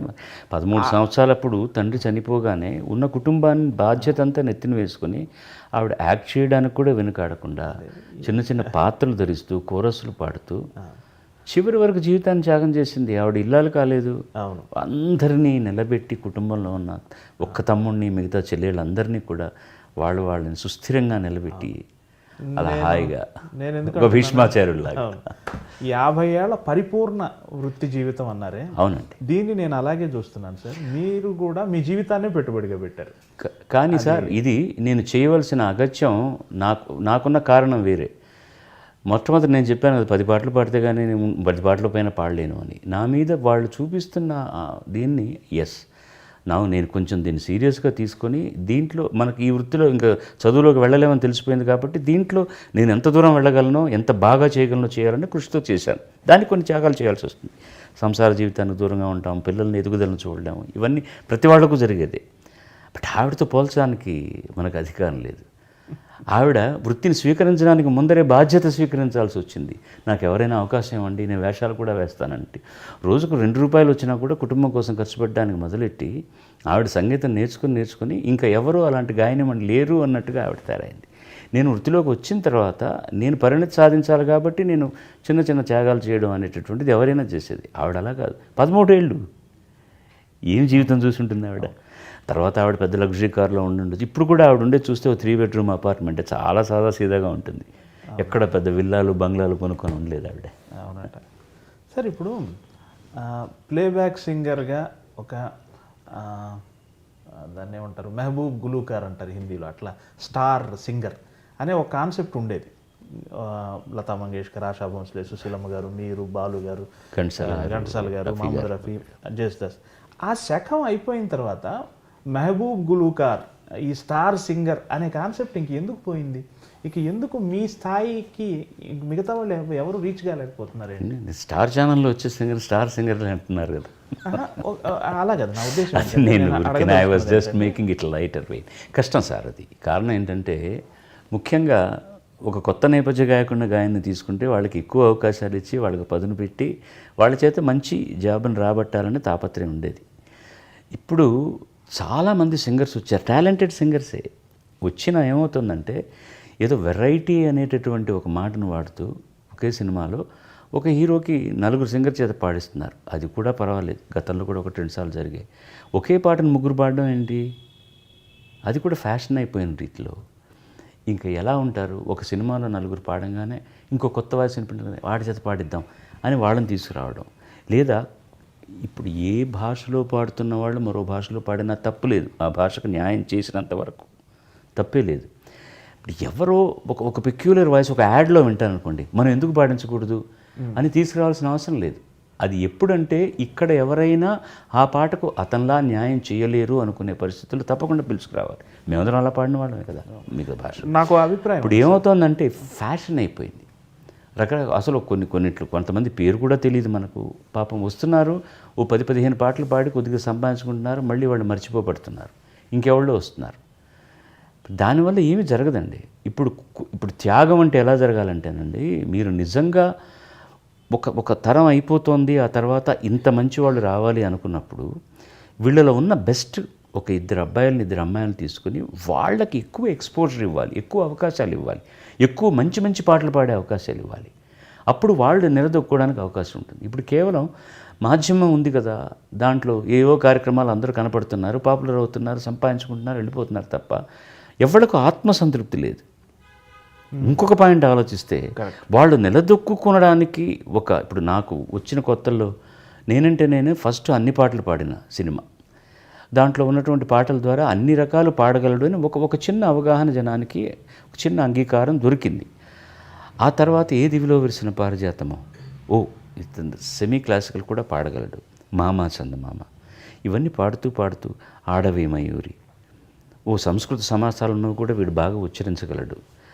కాస్త ముందుకు వెళ్ళిన తర్వాత శంకరాభరణం, పాస్పోర్ట్, వీడికి సెమీ క్లాసికల్తో పాటు లలితమైన క్లాసికల్ సాంగ్ సినిమాకు సంబంధించింది కూడా పాడగలడు అని ఒక మాట. అంతకుముందు హలో బాలు అనేవాడు, నమస్కారం అండి అనడం మొదలెట్టారు. కారణం ఏంటి? ఈ పరిణామ దశలో నాకు మంచి మంచి మంచి పాటలు ఇచ్చారు. నాకు వాటిని నేను చక్కగా పాడాను, 2 పక్కలా ఉంది అది. ఇప్పుడు అలాంటి సందర్భోచితమైన పాటలు ఎక్కడున్నాయండి? ఏ పాట ఇచ్చినా పాడగలిగేటటువంటి విజ్ఞానం ఉన్నటువంటి గాయని గాయకులు ఉన్నా కూడా నాలాంటి వాడికి దొరికినటువంటి మంచి పాటలు వాడికి దొరకట్లేదు. అది ఇచ్చే రికగ్నిషనే వేరే, అది ఇచ్చేటటువంటి మర్యాదే వేరే. ఇప్పుడు ఒకే రకం పాట 10 మంది పాడుతున్నప్పుడు అందులో వాడు పాడాడు కదా, ఇందులో వీడిని పాడిస్తామని అనుకుంటున్నారు తప్ప అలాంటి సందర్భం, ఆ సందర్భానికి తగిన పాట ఎక్కడొస్తున్నాయి? ఇవన్నీ కాలంతో వచ్చేటటువంటి మార్పులని సరిపెట్టుకోవాల్సి వస్తుంది. But still they can do it. ఒకటే కాదు, టెక్నాలజీ వచ్చిన తర్వాత ఎన్ని జరుగుతున్నాయి. కలిసి పనిచేయడం అనేటటువంటిది ఉండట్లేదు. నేను ఇక్కడ పాడతాను, శ్రేయ ఘోషాల్ బాంబేలో పాడుతుంది, లేదా శంకర్ మహాదేవన్ బాంబేలో పాడతాను, నేను మద్రాసులో పాడతాను. కలిసి పనిచేయడం అనేటటువంటి జరగడమే లేదు. కవి ఉండట్లేదు రికార్డింగ్లో. ఒక్కోసారి రాసిచ్చిన వాళ్ళు మ్యూజిక్ డైరెక్టర్ బాంబేకి వెళ్ళడానికి ఎవరో కొంతమంది మాత్రమే వెళ్తారు, కొంతమంది అసిస్టెంట్ డైరెక్టర్ని పంపిస్తాడు. ఆ సాంగ్ కాపీ తీసుకెళ్ళి అతనికి తెలిసిన తెలుగులో అది డిక్టేట్ చేస్తాడు, అతనికి తెలిసిన హిందీలో అతను రాసుకుంటాడు. ఇది దంత్యమా, ఇది చానా, చానా, జానా, జానా ఏమిటి తెలియదు. ఆ లైన్లో ఉన్నటువంటి అర్థాన్ని ఎక్స్ప్లెయిన్ చేసే కవి ఉండగలగాలి పక్కన. లేకపోతే నా 2వ పాట అయినటువంటి కన్నడంలోనే నేను రికార్డ్ చేసిన 2వ పాటే కన్నడం. నాకు కన్నడం భాష ఒకటి ఉందని తెలుసు, కానీ ఏమీ తెలియదు. భయపడ్డాను నేను. రంగారావు గారు, వేణు రంగారావు గారని, ఆయన మ్యూజిక్ డైరెక్టర్ కన్నడ సినిమాకి, తెలుగువారు, పిబి శ్రీనివాస్ గారికి కజిన్ బ్రదర్ ఆయన నేను పాడిన మొట్టమొదటి పాటకి వీణ వాయించడానికి వచ్చి నా పాట విని ఆయన సంతోషించి నాకు మొట్టమొదటి పాట ఇచ్చారు. పిలిస్తే, అయ్యా నాకు కన్నడం ఎలా ఉచ్చరించాలో తెలియదంటే, నాకు ఇది మొదటి సినిమా కన్నడంలో, నాకు కన్నడ భాష రాదు, కవి ఉంటారు మనకు చెప్తారు, కష్టపడు, నేర్చుకో, పాడు అన్నారు. ఇప్పుడు అలాంటి అవకాశాలు సింగర్స్ కూడా ఇవ్వట్లేదు. ఎవరో నార్త్ నుంచి వచ్చి వాడు ఉచ్చారణ సరిగ్గా లేదని మనం తిట్టడం న్యాయం కాదు కదా. అతను నేర్పించి సరిగ్గా వచ్చే వరకు ఓకే చేసేటటువంటి ఓపిక కావాలి, పాడించగలగాలి. లేకపోతే నన్ను హిందీలో యాక్సెప్ట్ చేస్తారా, నన్ను కన్నడంలో యాక్సెప్ట్ చేస్తారా, మలయాళంలో యాక్సెప్ట్ చేస్తారా, బెంగాలీలో యాక్సెప్ట్ చేస్తారా, మరాఠీలో యాక్సెప్ట్ చేస్తారా? కష్టపడాలి. భాషకు మన అమ్మకి ఇచ్చినంత గౌరవం ఇవ్వగలగాలి. అది ఇప్పుడు ఎలా పాడినా పర్వాలేదు, ఇది వెరైటీగా ఉంది అని. ఒకానొక ప్రొడ్యూసరు మ్యూజిక్ డైరెక్టర్ ఇంకో టేక్ అడుగుతున్నాడు అమ్మాయిని పాడడానికి. ఎందుకండి అది బాగుంది అంటున్నాడు నిర్మాత, దర్శకుడు కూడా. లేదంటే అక్కడ ఒక చోట గాంధారం శృతి చేరలేదు, అది వెరైటీగా ఉంటుంది, వదిలేద్దామంటే ఎట్లా? వెరైటీగా ఉంటుందని అమ్మకు స్విమ్మింగ్ డ్రెస్ వేస్తే బాగుంటుందా? అమ్మ చీర కట్టుకుని బొట్టు పొద్దున్న నాయన లేవరా అంటేనే బాగుంటుంది తప్ప ఒక స్విమ్మింగ్ డ్రెస్లో వచ్చి పొద్దున్న అమ్మ అరే గెటప్ అంటే ఎలా ఉంటుంది? ఏ మర్యాద అమర్యాద దానికి ఇవ్వాల్సింది. నాకు ఒక అభిప్రాయం ఉంది sir, correct me if I'm wrong. ఇప్పుడు మీరు లతా మంగేష్కర్, జానకమ్మ, మీరు ఇంత గొప్ప కళాకారులు నా అభిప్రాయమే సార్ ఇది. మీ వ్యక్తిత్వమే కళ రూపంలో రిఫ్లెక్ట్ అవుతుంది కదా. అవునండి. మీ తాలూకు జీవితం తాలూకు గాఢతే మిమ్మల్ని కళాకారులుగా ఈ స్థాయికి తీసుకెళ్ళింది కదా. ఇప్పుడు వస్తున్న కొత్త వాళ్ళ వ్యక్తిత్వం అంత గాఢతకి చేరకపోవటం వల్లే వాళ్ళు మీ స్థాయికి రావడం లేదేమో సార్. మిమ్మల్ని అందరినీ కలిపి అంటున్నాను. వాళ్ళు ఒక స్థాయికి వచ్చిన తర్వాతే వాళ్ళ వ్యక్తిత్వం ఏంటని మనకు తెలుస్తుంది. ఆ స్థాయికి రావడానికి ముందరే వాళ్ళని పిందెలోనే తింపేసి అవతల పడేస్తే వాళ్ళ వ్యక్తిత్వం ఏంటని మనకు తెలుస్తుంది. వాళ్ళ వ్యక్తిత్వం ప్రతిఫలింప చేయడానికి అవకాశం ఎక్కువ రావాలి కదా. అలా అతను మంచి మంచి పాటలు పాడినప్పుడే ఓహో ఇతని వ్యక్తిత్వం ఇలా ఉంది కాబట్టి ఇంత మంచి పాట పాడాడు అనుకోవడానికి అతనికి మనం ఆవిడకు మనం అవకాశం ఎక్కడ ఇస్తున్నాం? మీరే ఓ సందర్భంలో అన్నారు ఇక్కడేమీ లేదు ఇక్కడ ఉంది అని. డెఫినెట్గానండి వ్యక్తిత్వం ప్రతిఫలించి తీరుతుంది. నీ గుండె ఎలా ఉందో, నీ మనసు ఎలా ఉందో, నీ బుద్ధి ఎలా ఉందో అది పాటలో కనపడుతుంది. ఆ చిన్న ఈర్ష్య ద్వేషాలు ఉంటే బాగోదండి. నేను ఈ సందర్భంలో ధైర్యంగా ఒక ఎగ్జాంపుల్ చెప్పదలుచుకున్నాను. నా ఎదురుగుండా వచ్చి చేతులు నిలుపుకుంటా ఆహా మీకంటే లేని వాళ్ళు అందరూ అన్నవాళ్ళు వాళ్ళని ఇంటర్వ్యూ చేస్తున్నప్పుడు మీరు ఎందుకండి మీరు బాగానే పాడుతున్నారే అన్నీ బాలసుబ్రహ్మణ్యం పాడారు లేదని అంత రాజకీయం అండి తొక్కేశారు అని అన్నటువంటి వ్యక్తిత్వం ఉన్నవాళ్ళు అలాంటి వ్యక్తిత్వం ఉన్నవాళ్ళు అక్కడే ఉంటారు అంతే. ఇప్పుడు నాకు యేసుదాస్ గారి కంటే బాగా పాడాలని తాపత్రయం ఉండాలి. నేను దాన్ని కృషి చేయాలి, బాగా పాడగలగాలి. యేసుదాస్ ఏం పాడుతున్నాడు, ఆయన పాటకు రాకుండా చేయడానికి నేను ఏదైనా ప్రయత్నం చేయగలనా అని ఆలోచిస్తే నువ్వు అక్కడే ఉంటావు. కానీ ఎవరిని రాలేం లేదు. నేను ఏమన్నా బస్ స్టాండ్కి వెళ్ళి ఈ రైల్వే స్టేషన్కి వెళ్ళి మనుషులను పెట్టే నువ్వు రావద్దా ఆగిపోయి ఇక్కడ అని ఎవరో పాడడానికి ముందు నా మాట చెప్తే వినే మ్యూజిక్ డైరెక్టర్లు నువ్వు సార్ నేను తప్ప ఎవరు పాడడానికి వీలేదు అంటే అప్పుడు నా గాత్రం ఎంత, నా స్థాయి ఎంత, నువ్వు కాదు ఇంకోటి పోరా అని పక్కకు తోస్తారు. నేను నా స్థాయిని సంపన్నం చేసుకోవడం కోసం కష్టపడ్డానే తప్ప ఇంకొవరు రాకూడదు అనలేదు. మా సీనియర్ కళాకారులు కూడా నేరుగా సభల్లోనే అన్నాడు, అయ్యా ఘంటసాల గారు ఉన్నప్పుడు ఏదో కామెడీ పాటలు అవన్నీ మాకు ఇచ్చేవారు, కొంతమంది హీరోలకు పాడాం. ఇతను వచ్చిన తర్వాత సేనాధిపతి దగ్గర నుంచి సైనికుడి దగ్గర నుంచి రాజు దాకా ఇతనే పాడుతున్నాడు, మాకు రావట్లేదు అంటే నేను పాడిన పద్ధతి అది వాళ్ళకి నచ్చింది. నేను ఎవరికి ఎలా కావాలో అలాగ పాడాను. అది ఇప్పుడు కూడా ఆ గొప్పతనాన్ని నేను ఒప్పుకోకపోతే నాకు నేను ద్రోహం చేసుకునేవాడిని కాదండి. దాన్ని కూడా సవినయంగానే భరించాను తప్ప ఎక్కడా నేను ఒక తుల్యమైన మాట మాట్లాడలేదు. ఏదో వాళ్ళ మనసు నొచ్చుకుంది అన్నారని వాళ్ళే నా ఎదురుగుండా వచ్చి తమ్ముడు ఆహా నువ్వు పాడుతున్నట్టు ఎవరు పాడలేరు అన్నప్పుడు దాన్ని కూడా చిరునవ్వుతోనే స్వీకరించాను తప్ప నేనేనాడు ఏదో అది తర్వాత వాళ్ళ మానసిక పరిపక్వత అలాంటిది. వాళ్ళు మాట్లాడేటప్పుడు ఎక్కడైనా ఒక కెమెరా మన మీద ఉంది, మీరు ఎక్కువ పాటలు పాడలేకపోయారే బాలసుబ్రహ్మణ్యం గారు పాడుతున్నారు అన్నప్పుడు అయ్యా ఆయన నాకంటే బాగా పాడతాడు, నాకంటే గొప్పవాడు. ఇప్పుడు నేను యేసుదాస్ గారి గురించి చెప్పట్లేదా, బాలమురళి గారి గురించి చెప్పట్లేదా, కిషోర్ కుమార్ గారి గురించి చెప్పట్లేదా? ఉన్నమాట చెప్పడానికి ఏంటి తప్పులేదు. అది చెప్పడానికి ఒక చిన్న ఇన్ఫ్లెక్స్ లోపల ఒక ఇన్ఫీరియారిటీ కాంప్లెక్స్ వచ్చి నేను వాడికంటే బాగా పాడగలను, వాడు నాకు అవకాశాలు ఇవ్వకుండా చేశాడు అనడం అపరిపక్వతకు ఒక నిదర్శనం అంతే తప్ప వేరే ఏమీ కాదు. డెఫినెట్లీ ఇప్పుడు మన ఎవరో విమర్శ చేస్తూ నాలాంటి గాయకుడు ఇక పుట్టడం కష్టం అవుతుంది అని నేను ఒక స్టేట్మెంట్ ఇచ్చి ముగించాను. బాలసుబ్రహ్మణ్యం గారు మీరంటే మాకు చాలా గౌరవం, మీరు చాలా జాగ్రత్తగా మాట్లాడతారు, అంత మాట ఎలా అనేశారు మీరు అని. దాని వెనకాల ఉన్న హృదయం అర్థం చేసుకునేవాడికి తెలుస్తుంది. ఇప్పుడు అలాంటి గాయకుడు పుట్టడానికి అవకాశాలు లేవు. ఫస్ట్ ఆఫ్ ఆల్ వాడు ఉన్నాడో లేదో తెలియాలంటే వాడికి ఎక్కువ అవకాశాలు ఇవ్వాలి. అలాంటి అవకాశాలు రావట్లేదు ఎవరికి. నాకంటే గొప్పగా పాడే చాలామంది గాయనిమణులు గాయకులు నేను సూత్రధారిగా పనిచేస్తున్న ప్లాట్ఫామ్ నుంచి వచ్చారు. చాలా చక్కగా పాడగలిగిన వాళ్ళు, విద్వత్తు ఉన్నవాళ్ళు. అవకాశాలు లేవు వాళ్ళకి. నేను భాషని, భావాన్ని, సంగీతాన్ని నాకున్నంత పరిధిలో నేను దాన్ని బాగా ఆకలింపు చేసుకొని కష్టపడి ఆ భావాన్ని అవి చక్కగా నేను ప్రతిఫలింప చేయడానికి నా గానం మూలకంగా నాకు అవకాశాలు వచ్చాయి. ఇక అలాంటి అవకాశాలు నేను ఒక కవి పనిని చాలా సులభం చేశానండి. అంత మునుపు ఆలోచించేవాడు అనమాట. ఒక పెద్ద సమాసం ఇస్తే ఒక ఆర్టిస్ట్ ఎవరైనా గాయకుడు పాడడానికి ఇబ్బంది అవుతుందేమోనని. నేను పెద్దవాళ్ళని ఎవరిని కించపరుస్తూ కాదు, వీళ్ళు ఆలోచించేవాళ్ళు, వాళ్ళు పాడలేరని కాదు. అందుకని సరళతరంగా రాయించుకోవడం, ఏదైనా ఒక కాంప్లికేటెడ్ ట్యూన్ చేస్తే ఎందుకండి ఇది పాడడం ఇబ్బంది అవుతుంది అని ఆలోచించి దాన్ని సరళతరం చేయడం చేసేవాళ్ళు. నేను వచ్చాక జరిగింది ఏంటంటే ఎంత కాంప్లెక్స్డ్గా ఉన్నా కూడా ఇది డైరెక్టర్ ఏమయ్యా ఇది పాడడం కష్టం, బాలు పాడతాడండి, ఏమైనా ఇది ఉచ్చరించడం కష్టం, బాలు ఉచ్చరిస్తాడండి అనే ఒక నమ్మకాన్ని నేను అది చేశానో లేదో తర్వాత సంగతి. ఒక నమ్మకాన్ని ఒక కవికి, ఒక సంగీత దర్శకుడికి కలిగించానంటే నేను ఎందుకు గర్వపడకూడదండి? మిగతా వాళ్ళు ఆ నమ్మకాన్ని కలిగించలేకపోయారు కాబట్టి వాళ్ళకి అవకాశాలు రాలేదు. That's it. ఇందులో రాజకీయమో మరొకటో ఏమీ లేదు. యేసుదాస్ గారు తమిళంలో పాడడం ఉధృతంగా చేస్తున్న రోజుల్లో 2 సంవత్సరాలు నాకు ఒక్క 10 పాటలే దొరికాయి. నేను ఏనాడు డీలా పడిపోలేదు. మిగతా భాషల్లో పాడుతూనే ఉన్నాను నేను. సడన్గా ఎందుకు నాకు పాటలు రాలేదు అని విశ్వనాథన్ గారు ఒక 2 ఏళ్ల తర్వాత రికార్డింగ్ నన్ను పిలిచి ఏమైపోయానో కనపడలేదే అన్నారు. నేను ఎక్కడికి పోలేదండి, మీరు నన్ను 2 ఏళ్ల తర్వాత పిలిచారు అని. ఏమిటి అలా అంటున్నావు అన్నాడు. నిజం అన్నగారు, ఈ 2 ఏళ్ళు మీరు నన్ను పిలిచి మీరు కంప్లైంట్ చేయట్లేదు, మీ మరొక సోదరుడు అద్భుతంగా పాడుతున్నారు కాబట్టి ఎక్కువ పాటలు ఆయన చేత పాడించారు. నన్ను 2 ఏళ్ల తర్వాత మీరు పిలిచారు, ఇప్పుడు నాకు సంతోషంగా ఉంది అంతే తప్ప. ఆయన అసిస్టెంట్ని పిలిచి ఏం నారాయణ నాయర్ బాలు మనం 2 ఏళ్ళకి పిలవలేదండి. అవునండి అన్నారు. ఇది ఎలా జరిగింది అబ్బాయి అన్నాడు ఆయన. ఎలా జరగాలో అలా జరుగుతుందండి, ఇది న్యాయంగా జరగాల్సిన పద్ధతి. నాకు మీరు ఇప్పుడు పాట ఇచ్చారు, నేను ఈ పాట మీద కాన్సన్ట్రేట్ చేసి నేను బాగా పాడాలి అంతే.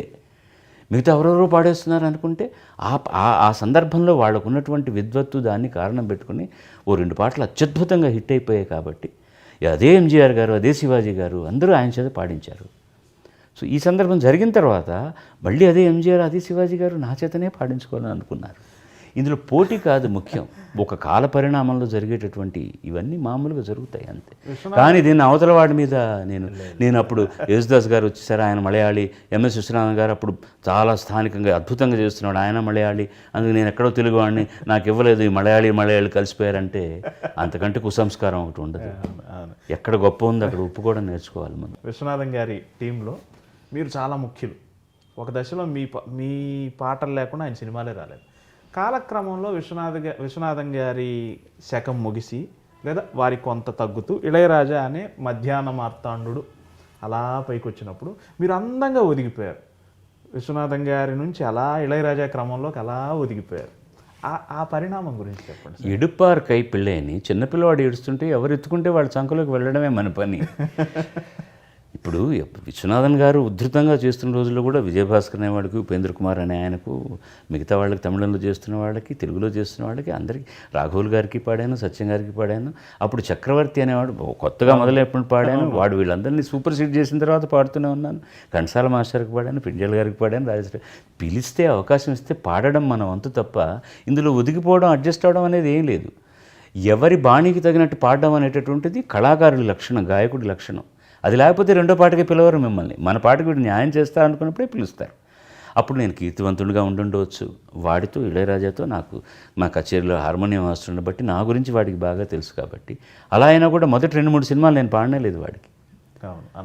దానికి కారణాలు ఏమైనా ఉండొచ్చు, నేను అవైలబుల్గా లేకపోవచ్చు, ఏమనవచ్చు. 4వ సినిమా నుంచి మొదలెట్టిన తర్వాత ఎక్కువ కాంబినేషన్ నేను, జానకి గారు, ఇళయరాజాతో అలా జరిగిపోయింది. ఆ తర్వాత మనోని పిలిచి అతనికి చాలా గొప్ప అవకాశాలు ఇచ్చారు. వాడి మ్యూజిక్ డైరెక్షన్లో యేసుదాస్ గారు అద్భుతమైన పాటలు పాడారు.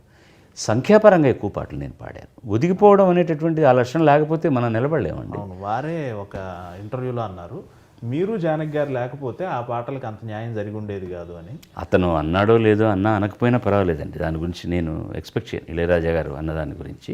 బట్ అది సత్యం. ఎందుకంటే ఎవరో ఫ్యాన్స్ జానకి గారి దగ్గర అన్నాడు, అమ్మ అంతకుముందు మీకు కొంచెం తక్కువగా ఆటుపోట్లతో ఉండేటటువంటి పరిస్థితి ఉండింది, ఇళయరాజా వచ్చాక మీకు ఎక్కువ అవకాశాలు అంటే ఒక క్షణం ఆగు అంది ఆవిడ.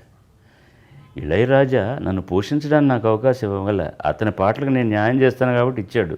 నేను బాగా పాడాను పాటలు అంతే తప్ప అతను ఏదో నన్ను ఉద్ధరిస్తాడని ఇచ్చాడని నేను అనలేదు.